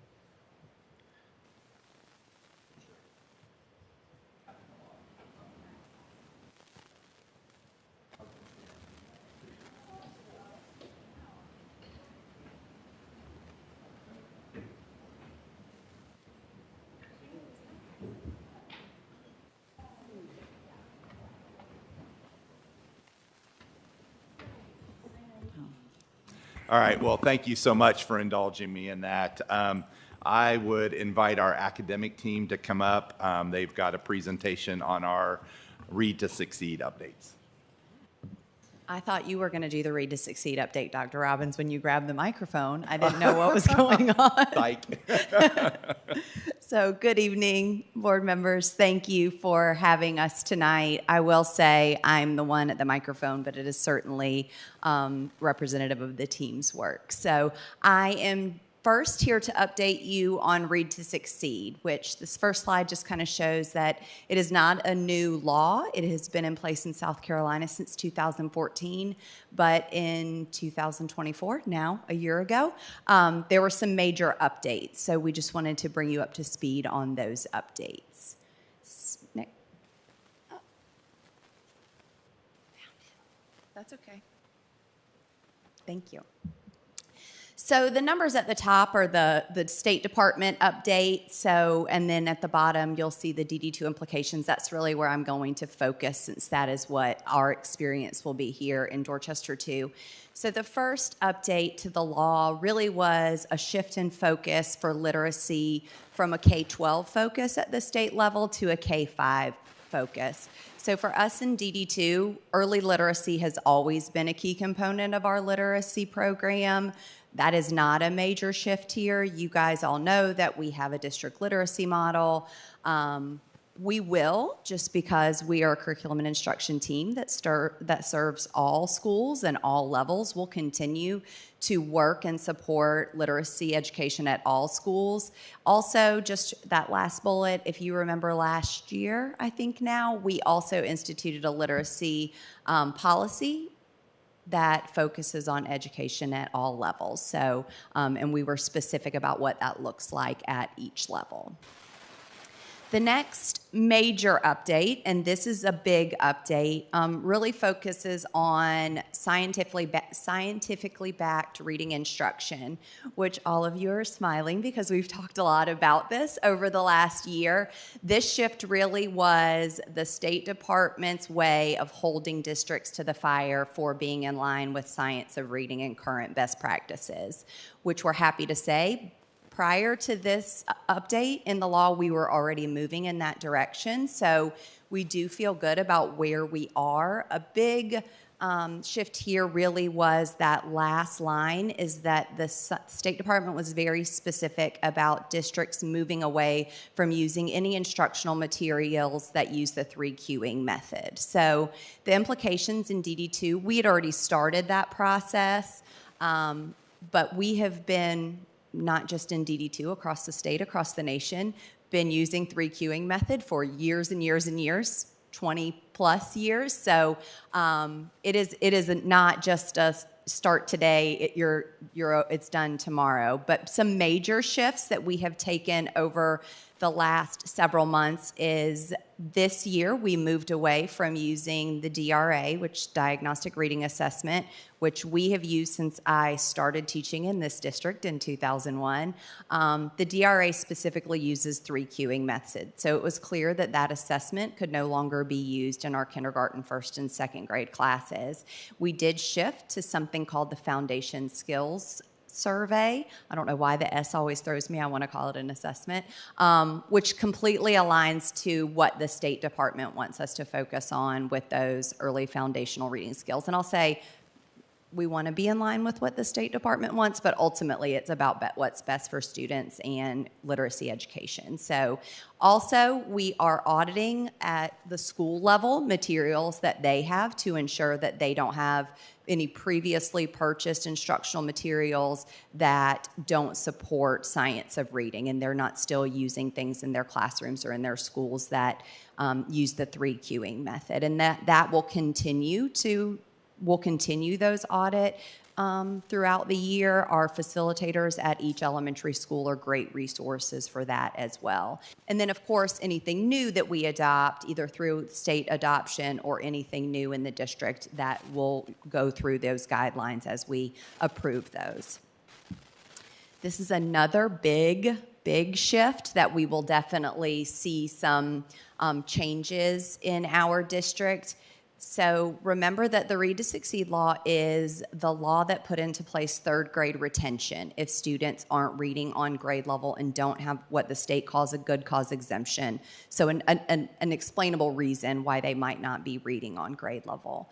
So previously, in the state of South Carolina, students that would be indicated that they would be in jeopardy of being retained at the end of third grade, were students that scored what we called not met 1. So that whole does not meet category, and that not met 1 is really the lowest range on this SC Ready assessment in reading. So starting this year, that changes to all students that score does not meet in reading alone. So this will be a big change for us, obviously, because we're changing what we're measuring there, and we're looking at a larger group of students. So what we do offer is students that score does not meet in reading are invited to summer reading camp. And if they make significant progress, attend summer reading camp and then make significant progress, and then that can be their good cause exemption for them to go to 4th grade. So this will be a big change here. We have already been heavily communicating this with schools, who are then heavily communicating that with families, especially 3rd grade families. There are checkpoints in place. For example, all 3rd graders get a letter at the beginning of the year so parents are aware of the Read to Succeed law, specifically 3rd grade retention. Also, the State Department requires a conference with parents at the end of 2nd quarter and again at the end of 3rd quarter if we think students are on the trajectory to possibly not meet that benchmark of at least approaches on SC Ready. So our intent is not for it to be a surprise, that it's well communicated in writing and throughout conferences with those families. So we'll continue to work on that, monitoring the numbers, because obviously we're anticipating an increase in the numbers of students that would need to attend summer reading camp. The next update is that you have to have 90 minutes of reading instruction daily, and you have to provide interventions for students that aren't meeting reading expectations. So again, we are happy to say that those are already things that we had in place. Our elementary literacy model has a solid 90 minutes of reading instruction, and then additional writing and other ELA instruction as well. So 90 minutes of reading is across the board at all of our elementary schools. It also references having interventions in place. So we have been providing literacy interventions for students, again, maybe since I came to this district in 2001. So for a long time. So at the K2 level, that can look a lot of different ways. Sometimes that's an intervention in the classroom that the classroom teacher delivers. Sometimes that might be a pull-out intervention that an interventionist, a school-level interventionist delivers, but that can look different ways based on the student's needs. In 3rd grade specifically, since we know that is a big one for that 3rd grade retention piece, we utilize Read 180, used to be called System 44, but there have been some updates to that, so it's now called Read 180. And then also, in addition to interventions, this part update amendment to the law requires that we start to add in the future 1st grade and 2nd grade to summer reading camp. We have historically included 2nd grade already, so we'll continue to do that and then add 1st grade on. We may look at how those students qualify, how we target those students as we get more information from the State Department, but that isn't necessarily a huge change for us, and we'll just add 1st grade as we move through the years. So the next big update is teacher professional development. I won't spend a ton of time talking here because this one I've shared with you guys before, but this really is the state's requirement that teachers complete letters training. So we are already well on our way with this. We have 5 elementary schools that started last January, and the additional 10 started in August of this year. So at this point in time, all of our elementary teachers in the identified group, which is K through 3, elementary administrators, coaches, special education teachers, all of those teachers are already actively participating in letters training. And so we are excited about what the outcome of that will be. Remember that that's an intensive 2-year training, so it is a big lift for schools, but they are handling it with grace, and those teachers are excited to just get in there and learn more. And we're excited as we do school visits. It's exciting for us to start to see a lot of those things coming into the classroom as they're exposed to new content. Just a reminder that the state does provide a stipend for teachers as they complete those letters trainings. So over the course of, it's a 2-year process. At the end of the first year, if they successfully complete, it's a $500 stipend and then an additional one the second one. So they will get $1,000 in stipend from the state. That all is wrapped up into that proviso that provides letters.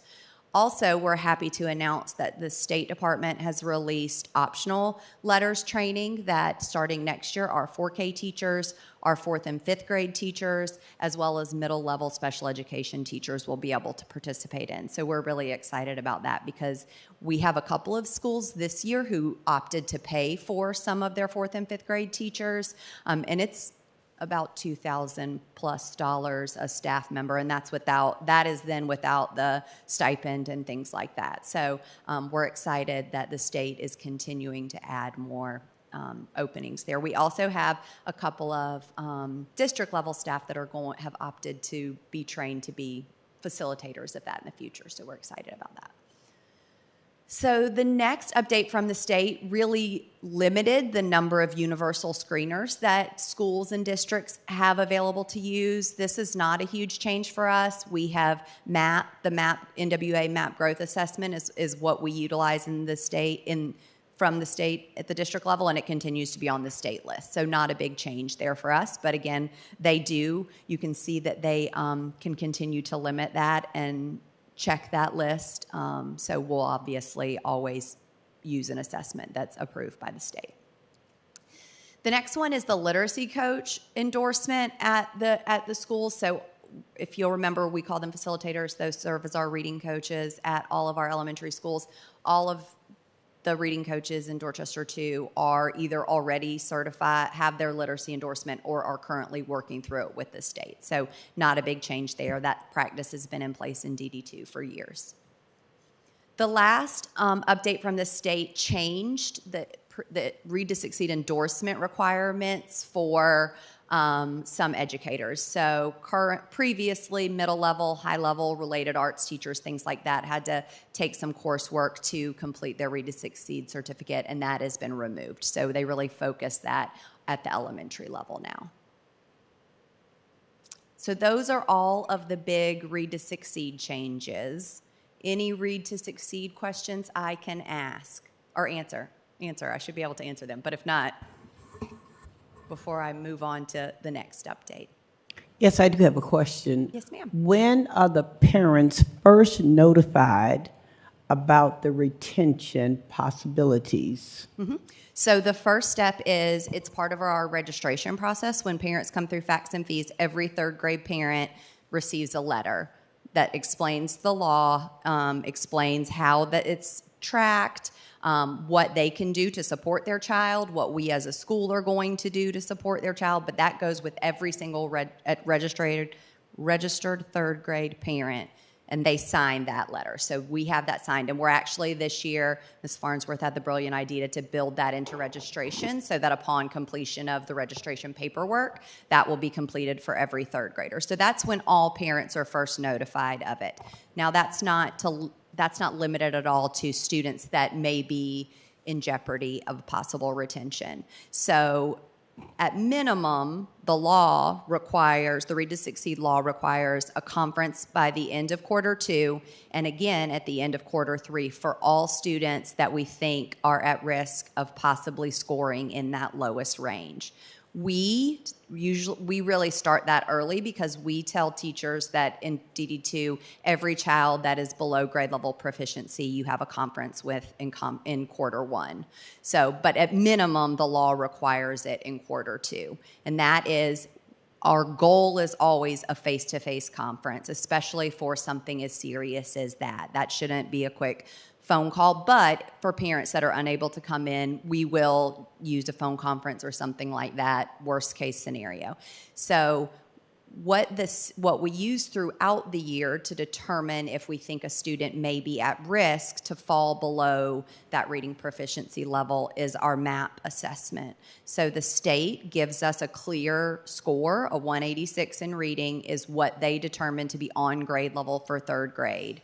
So starting right? Well, really starting in the fall is where the schools start, but starting now at the district level is we already will use our winter map scores to start inviting students to summer reading camp. Any student that has a below 186 on their map, we at the district level will communicate with schools level and all of those students that it is appropriate for. Certainly we have some students that will participate in other special education programs and things like that over the summer, but they will receive that invitation or notification that their child would be invited well before even the assessment for SC Ready takes place. Okay, I asked a question because I've been thinking about that with the third grade. In my opinion, and I'd like you to at least consider it, grade 1 and 2, you begin to see signs already. And part of it has to do with parents doing their particular job at home to reinforce what's being done at school. So if parents can be notified first grade, second grade, that way we aren't waiting until the last minute and now they want to come up with a reason why particular things are going on in their family, but that's part of the parents' responsibility to reinforce what we're doing. And if they don't believe that we're serious enough to give them 2 years in advance so that they know your child will be retained, then I think we're kind of dropping the ball just a little bit. That's my opinion. No, ma'am. I think we would certainly agree. These two coming straight out of a school are like, we do that. I will say that the letter at the beginning of third grade is the earliest in third grade they're notified. I know that all of our schools use really that third grade retention as a talking point with parents as early as kindergarten, first, second grade. This is why it's so important that we remediate those weak areas now so that we're not talking about retention in third grade. So we do that. It's just not necessarily in writing that parents are notified about that third grade retention piece. And also, I know that we have it, a lot of our schools have it in their school handbook as well. So that's a good point. Well, a lot of people don't read the handbook, Absolutely. Unfortunately. And then secondly, tell me that. I honestly, you know it's true. But anyway, secondly, I truly would like to see something in writing go to the parents because it's not what you say you said, it's what you put in writing. And you know how to phrase it up so it says, there's a great possibility your child will be retained. And when they see that word, you know, something seems to go off in them. Maybe I need to do something else and be more serious about helping my child get the assistance that is needed. Just a suggestion. No, absolutely. Thank you, though. Thank you. I have a fast question. Yes, I'm a former third grade teacher, and I taught third grade summer reading camp, so this excites me. Will the summer reading camp requirements be the same, or are they going to get a little more challenging as well to pass on to fourth grade? So do you mean the requirements to go to summer reading camp, or do you mean the instructional day during summer reading camp? I mean the instructional day during summer reading camp. What does that student achievement need to look like in order for them to pass on to the fourth grade? Yep, great question. So last 2 years, last year, I can't remember, my years are running together, we went from a shorter day for summer reading camp to a full school day. In addition, it's all literacy instruction. So it is students that are there from 7:30 to 2 o'clock, and it is all literacy instruction. Instead of, in years past, it was a half day, and at one point in time, we were integrating math and STEAM, which certainly are great. But since our target really is, the purpose of summer reading camp is to fill some gaps for students so they're not retained, we went to just an instructional day for literacy. So the academic focus there shifted a little bit to support that. On the flip side, in order to successfully complete what the state has to do, so we'll progress monitor those students throughout, and that has really, over the last couple of years, become much more intense and beneficial. So every single student has a specific target and intervention that the teacher is working with them on.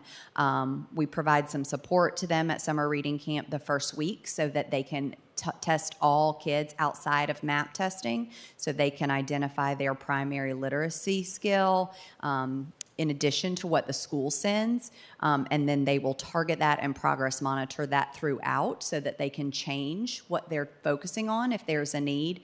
And then at the end, to successfully complete, we re-administer MAP, and a student now has to score a 186, it used to be a 177, to successfully complete to go to the next grade. Well, that makes my heart happy. Thank you. Absolutely. I've got one more. Yes, ma'am. So will we get a report, say, at the end of this summer session, indicating the success or the number of those that met or, failed or...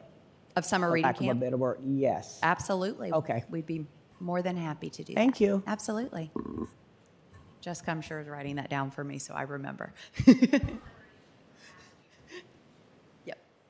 So I will start and just say how proud I am of DD2 for getting ahead of this, and I will even say for the state for following our lead on our literacy policy. Had a question, so the summer reading camp, so you had mentioned that we would look potentially, more kiddos going into that, more resources needed. What does that look like from a district perspective? Like, how do we fund summer reading camp? Are we going to be looking for more educators? Any concerns there?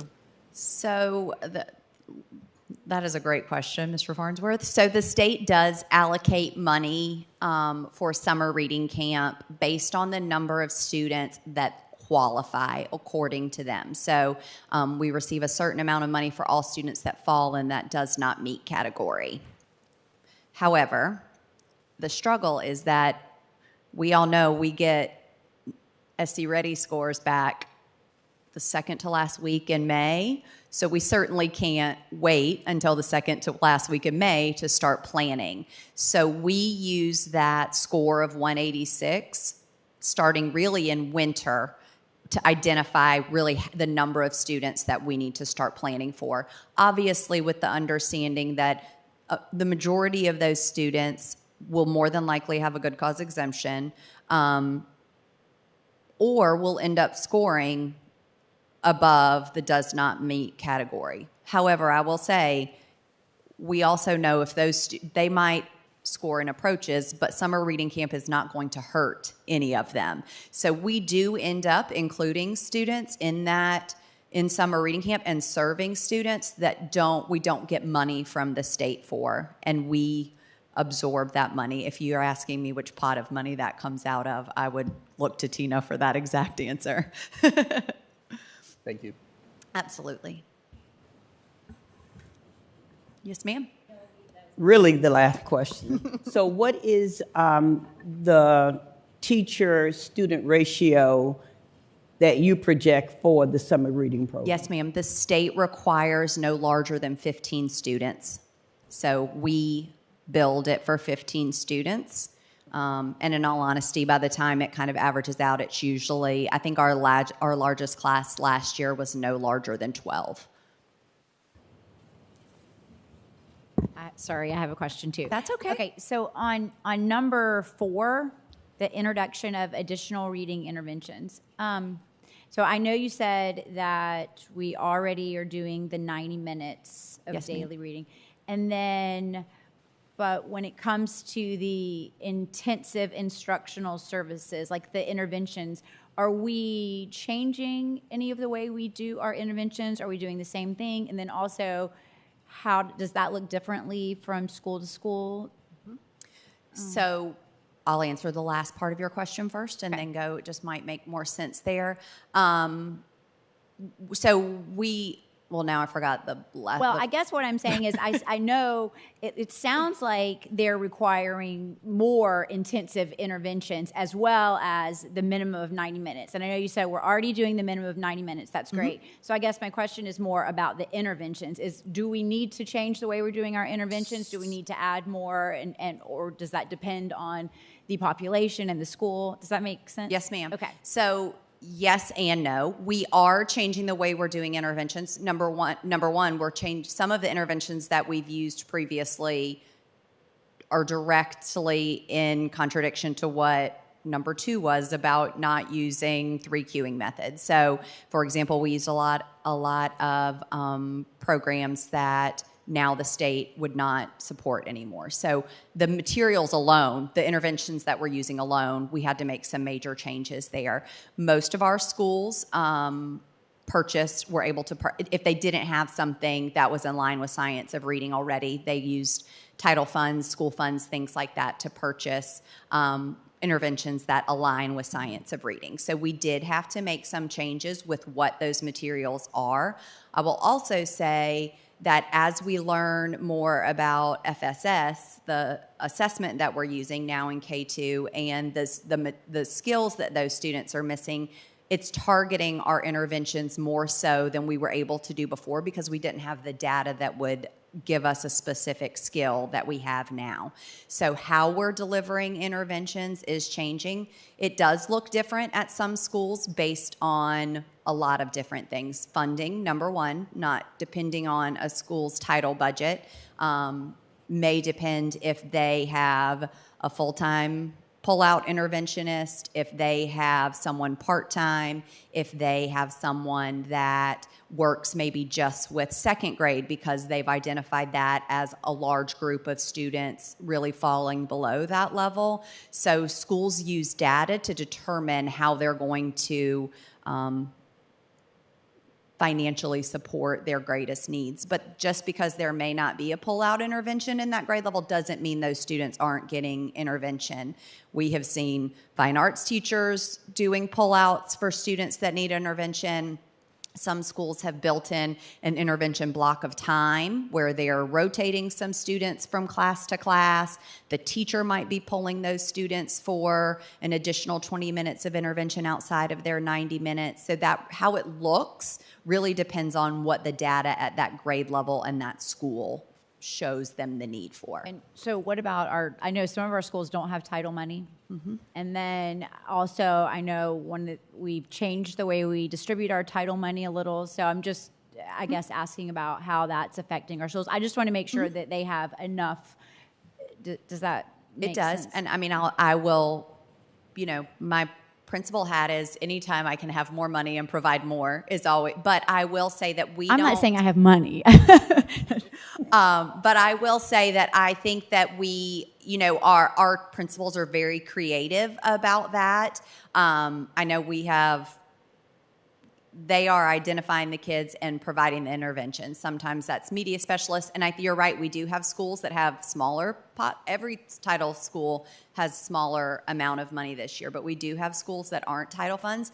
Some of them work with PTA possibly to fund things. Some of them, we have several schools that have reading mentors that come in 3 or 4 days a week, 3 or 4 days a week and work with students. And they're not, some of them were really lucky or retired certified teachers, but they're also giving them a scripted curriculum. So it's easier for teachers that may not have the literacy understanding to follow through. So, we're looking for ways and being creative with meeting that need. Now, again, $1 million and everyone can have, an intervention. Well, but I don't, you feel like, we are, and also they know that intervening at that K2 level is the most important place to intervene. So that's where they're looking first. Well, and I feel like, we're talking about needing these funds. Obviously, the state gives us some money for the reading camp, but still needing potentially additional funds. So I guess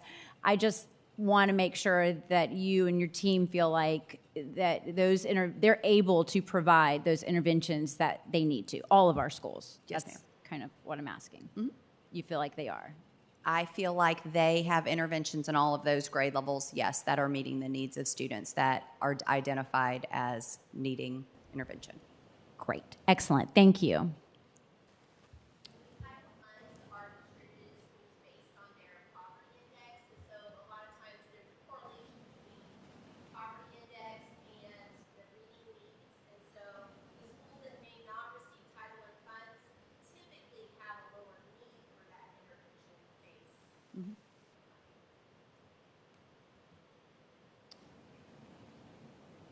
Read to Succeed questions? I apologize. No, you're. One more thing, and this is really for the folks up here. I'm going to make another pitch. If you have not listened to the podcast Sold a Story, I'll say it again, it's just a podcast. It's called Sold a Story. It's everything that we need to know about. It talks about it's exactly this down to a T. Literacy interventions, big companies, government. There's a lot of pieces at play. So I would encourage fellow board members and really anybody listening out there that's interested in this, because very good conversation. Sold a Story. Very easy listen. Thank you. Okay. This, I think, this is only 2 slides, so this might be quicker.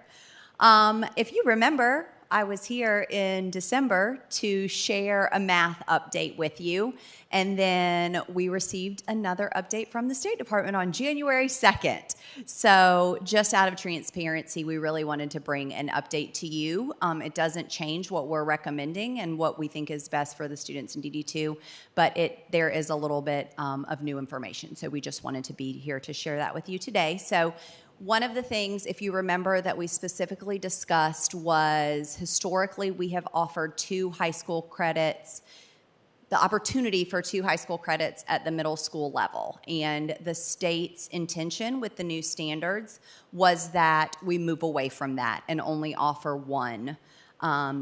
They did release some updated guidance for districts that would opt to offer 2 high school credits. It is still not the recommendation of the state, but they did come up with some compacted 6th and 7th grade standards for districts that want to continue offering 2 high school credits at the middle school level.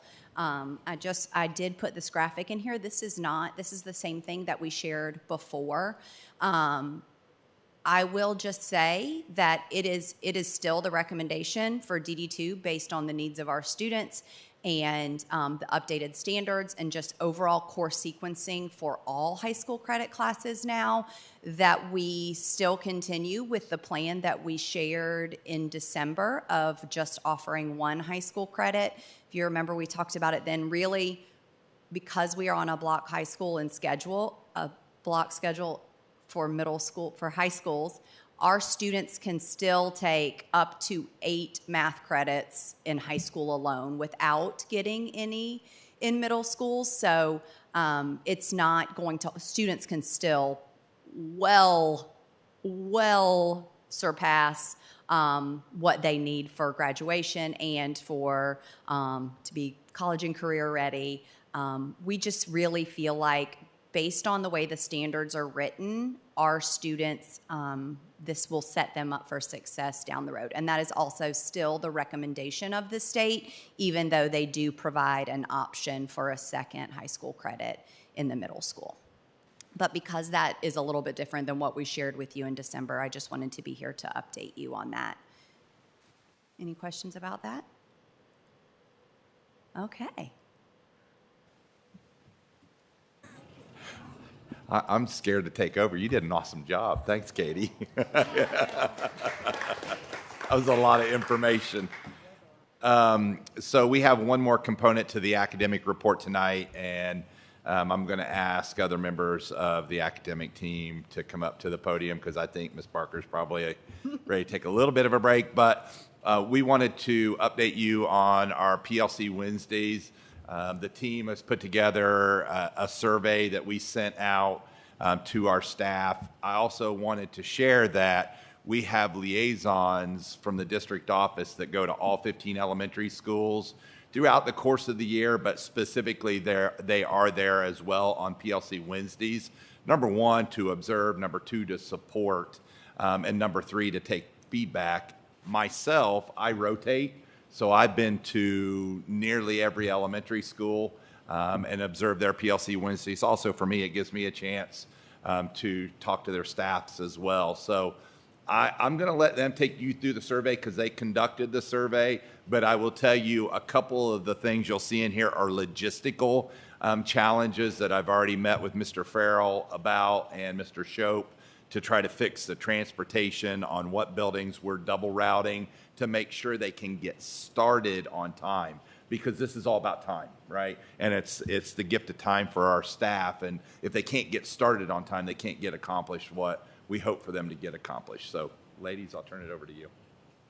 So I will start us off, but Jessica is really the one that did all of the work on this. So she is the expert, and she will jump in and save me here. So we did survey the elementary school principals to get some feedback from them about how PLC Wednesdays are going. Like Dr. Robbins mentioned, we do have the liaisons there all the time, and they are great about serving as kind of a communication tool back and forth so that we get their feedback. But you'll get different feedback sometimes from a survey, so we just kind of wanted to hear what was going well and what their needs continue to be. So you can see at the top, it was just kind of, we started with asking them just 1 to 5, how beneficial is it? And you can see range, the results there were 2 to 5. We did kind of all average it, even though I don't know if that's mathematically or statistically allowed, but the average is a 3.82, so kind of on that higher end of perceived benefit, that principals feel like the benefit is there for PLCs to align and support the school's vision. The best part about PLCs, really, like we shared, is opportunities for collaboration, articulation. A lot of times that happens between multiple grade levels, so that vertical articulation, because there's not time during the school day for them to have that time together. And then a structured time for teacher meetings so that we can work hard to respect that time for teachers. Some challenges, like Dr. Robbins mentioned, is 45 minutes is wonderful and more than we had before, but also not enough time sometimes to really get into some deeper level conversations. Late buses, they're going to happen, but it certainly can be a struggle to impact that time, to really protect that time. And leadership team disruptions, an emergency will always happen on a Wednesday, and someone will need to be pulled, so really just making sure that schools are very intentional about the principal always being present for that, but sometimes if there is a late bus and we want to release teachers so that they can go to their PLC Wednesdays, the assistant principals and other members of the leadership team might be covering that. And then changing expectations throughout the process. This was really, we'll say, just about kind of communication. We were very specific about what those days should be used for, and it was just kind of a change for some schools from what we've traditionally used Wednesdays for. So really holding true to what the purpose of those PLC Wednesdays was. And then we've mentioned kind of what they do during that time. Our requirements are that it can be grade level PLCs, faculty meetings, and then committee meetings are really things like, are they digging into their data and talking about their literacy scores? Are they, for example, we're going through math textbook adoption soon. Their math team might meet to dig into those math textbooks, things like that. Behavior team, MTSS, that's another big, their MTSS committees, that's another big item that they're doing on those PLC Wednesdays. So we always like to celebrate success. So a lot of the positive feedback focused really just on teacher happiness with it. It's nice when their meetings can start earlier so that they can leave earlier. And to go back to what Dr. Robbins said earlier about recruitment and retention, that helps with that work-life balance a lot. Efficiency during faculty meetings, it's one of those, give me a deadline and you'll see how quickly you can really get everything in. So it has really helped schools use that time well during those 45-minute faculty meetings. And then just successful use of time for planning. When teachers have a very specific purpose during that time, then they're able to be more intentional during that time since they have 45 minutes on those Wednesdays set aside. The next slide, I'm going to pass it over to Jessica and just kind of let her share what a lot of the feedback was about moving forward for ways that we can refine it. But I love that people really want more time to talk about those things that we know we need to spend some time on. So that was really one of the biggest suggestions, is that sometimes, as we mentioned, 45 minutes isn't enough, especially if it's a big, deep data discussion, because we have time to get through the data, but then kind of the what next, which is the most important part, we don't want to run out of time for at the end. So that was one suggestion for improvement, and I'm going to pass it to Ms. Farnsworth and let her kind of go over the rest. So as we know, with any new initiative, there's always like that time period that takes the faculty and staff and principals and everybody involved to adjust. And so some of the suggestions were just based on that, looking at ways that if this is something to continue in the future, that we look at having more time and build in some flexibility. A lot of it was we gave a lot of guidance to schools on how they should use their PLC Wednesdays, and they felt very confident that now that they understand PLCs and the purpose of them, that maybe they could have a little more time, a little more autonomy to choose what they do during those PLCs. A few principals, again, just to clarify, this was the 15 elementary school principals responded to the survey. Another idea offered up a late-in option, but we know that the logistics of that would be very difficult to obtain. Improve logistics, so again, transportation, because it's a great idea to say all of our faculty and staff members are going to get together, but then also you have to remember that several students are left waiting for buses, waiting for parents. Communication, Parent Square has helped with that, communicating and reminding parents every Wednesday that it's going to be a different dismissal time. But sometimes the students that are left behind, we have to safely monitor them. So some principals felt like some faculty members felt a little bit left out. They wanted to be a part of those faculty PLCs. So refinement of expectations. So just from the get-go, knowing exactly the purpose of the PLC and what the expectations are for those days, and making sure that there's alignment across their teams so that all of their teams are using that time wisely. So a couple of comments from the principals: more time, possibly starting at 1:30 p.m. If all Wednesdays were the same time for dismissal, it would be easier to plan efficiently, effectively. As you know, some of our Wednesdays are early release day Wednesdays, and so that's an 11 a.m. dismissal, so there can be some confusion with families. Also, just communicating with families what happens during this time, and I know that can happen at the school level, but helping them understand the purpose of those PLC Wednesdays and why, not just for retention of teachers, but just important that we are all, building that capacity in our teachers. Another comment was that a late-in option might work, knowing how to plan and use this time. We appreciate the additional time, no suggestions, and they've made a lot of necessary adjustments. Like I said, it's something new, so as we've learned, we've made adjustments, and that the schedule is working well for them. Great. Any questions? Carrie. Any questions from the group? So just to clarify at the very beginning, okay, I think I missed this. So you said, but I heard you say this, Ms. Farnsworth. So these were the 15 elementary principals who were surveyed. Yes. And so that you were asked for them to rate it on a scale of 1 to 5. Mm-hmm. And so the responses were anywhere from 2 to 5. But the average was so 3.82 stars. 3.82. Yeah, so it was they could choose 1 to 5 stars. So, I mean, it's interesting to me that 2 to 5, that's a pretty big, why did some people say 2 and some people say 5?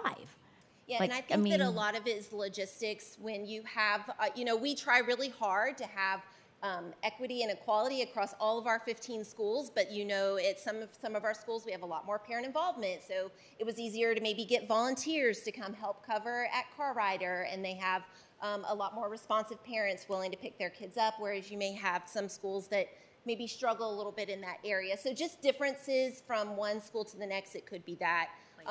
Larger schools with buses, then you may have a large school that has a lot more buses and a lot more kids, and so maybe it was more of a challenge to get those students off campus in a timely manner. I mean, that's challenging because it sounds like, well, for some schools it's really helping, but for others, I would say it's not. Maybe we could, could we potentially identify some of those schools that might have less involvement or struggled with coverage and see if maybe we can create a volunteer program that comes from maybe outside of their parent pool, or maybe use high school students or, I'd like to speak to that. That's an awesome point. So there are two things. One is to look to see if we can't find volunteers. We've talked to our retired educator group to see about that as a possibility, student volunteers as well.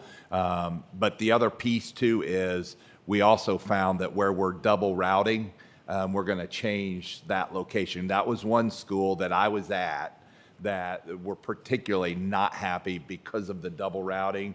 And so it was leaving kids, straggling behind, and they couldn't get to their PLC. So yes, absolutely. We're going to look at the transportation piece and then the supervision piece, because at the end of the day, after the first couple weeks of school, really it's the first couple days, but kids know where to go, and then teachers need to feel comfortable to hand their classes off and go straight to their PLC. So yeah, those are great ideas. Could that be something like we address in our summer workshop maybe, so we can, Yeah, review absolutely. it then? Okay. Yeah. We're also going to be able, this has prompted us to see that variety and have some conversations within our elementary principal PLCs to discuss, okay, what's working for you, and really brainstorm with the brains at the table that are making it work or that have had more success, and really try to pinpoint what the issues and challenges are. One other piece that that they didn't share, but they also work on, and Dr. Wilson, is we require a summary of the PLC at the end of the PLC. It allows us to go in, even if I'm not there, I can see what was good, what was bad, what the challenges were, but we answer the 4 questions from DeFore for the PLC to make sure they're trying to stay focused. So when we talk about consistency of expectations, we probably weren't as clear about that when we first started this process. So we've had to hone back in and make sure we refocused on what the expectation was with the process. I would agree with that, Dr. Robbins. And I think also we've been focusing really heavily this year on what is a PLC and how to run an effective PLC. So it doesn't surprise me that it's getting better as the year progresses. I guess I have a question. So the feedback that we're getting here is a result of the 15 administrators. Do you have anything directly from the teachers themselves where they completed a survey? And then you don't have to present it tonight, but if you haven't done it, I think it's very important that you basically get some feedback directly from them, and then we look at how they're seeing it. Because as an administrator, you may see it from a different perspective. Definitely, and I know Dr. Robbins works with the teacher liaisons at Roundtable, and they have those discussions, but we definitely can look at formatting a survey that would be appropriate for teachers. Okay. I do have a fast question. On the utilization of the PLC time, I see the grade level PLCs, faculty meetings, and committee meetings. So during that time, there should not be any professional development. Is that correct? That's okay. We just went back too far. So professional development can happen as long as it's tied to one of those things. We try to, like if it's, I'll say active shooter because it's something we were talking about today. We wouldn't necessarily want to pull people to complete active shooter training, but professional development should happen as part of PLC, so as long as it's tied to the purpose of those PLCs. I would like to add, just because you weren't here when we discussed it, but one of the mandates I have for the principals is that once a month, their PLC should be their faculty meeting, so that teachers don't have to stay afterwards, after their work hours, for faculty meetings. So again, back to that whole gift of time for them. So that once a month, that is the purpose of the PLC.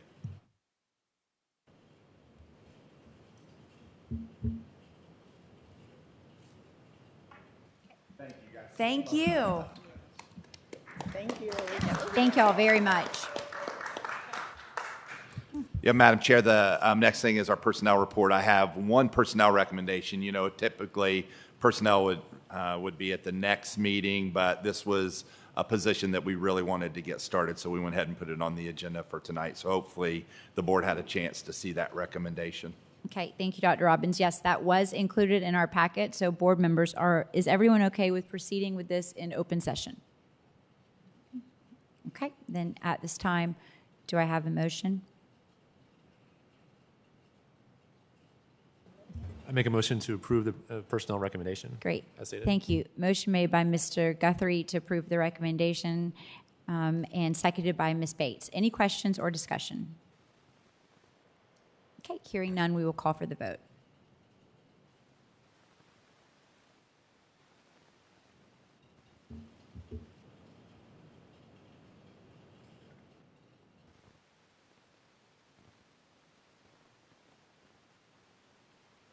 Okay, and the motion carries 7 in favor. Thank you. And then the last thing I have tonight are our student enrollment recommendations, and just a little disclaimer. Hopefully everybody had a chance to see the updated recommendations with the explanations associated with it. I apologize that was a little confusing coming out of your board packets, but I will also say that I do appreciate the feedback so that we can respond to it before we get to the board meeting. So thanks for doing that. Okay, board members, at this time, is everyone okay with proceeding with these student enrollment recommendations in open session? Okay, do I have a motion? Madam Chair, I make a motion to accept the student enrollment recommendations as presented in our packet. Okay, motion made by Ms. Bates. Do I have a second? Second. Seconded by Mr. Guthrie. Any questions or discussion? Okay, hearing none, we will call for the vote.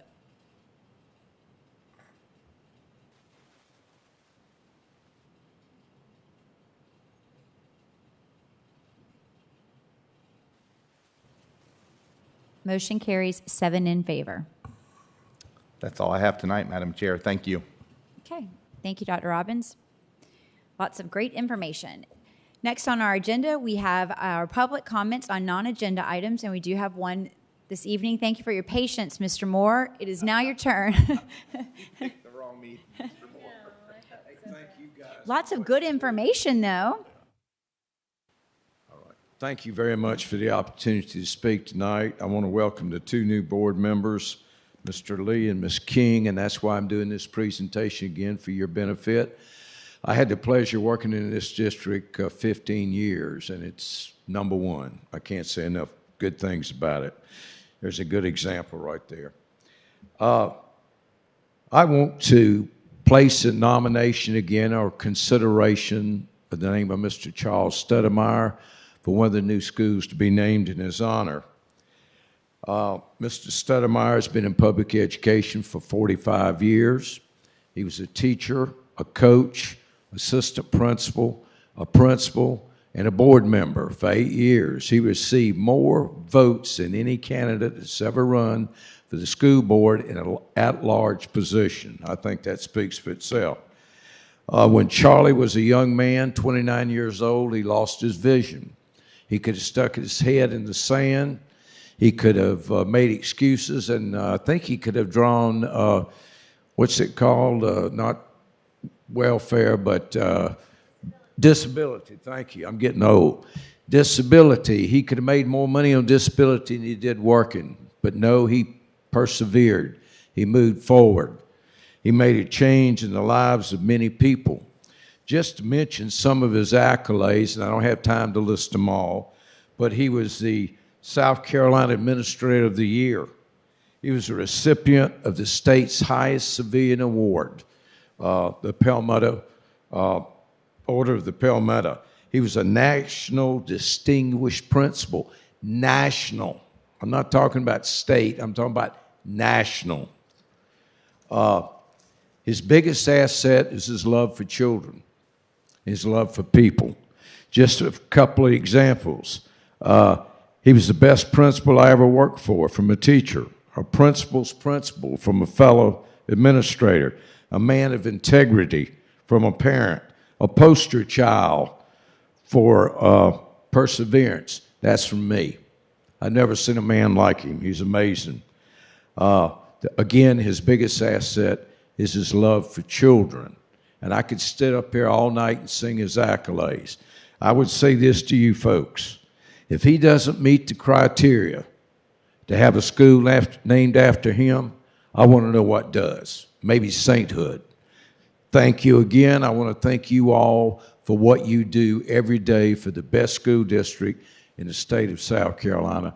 And I'm still actively involved. I'm a part-time hearing officer, so I can't get enough of you. Thank you. Thank you, Mr. Moore. All right, at this time, we do not have a need for executive session, so I will ask for a motion to adjourn. Motion made by Ms. Powell. Do I have a second? Second. Seconded by Ms. Bates. Any questions or discussion? Okay, hearing none, we will call for the vote. Please vote before you leave. Please vote yes.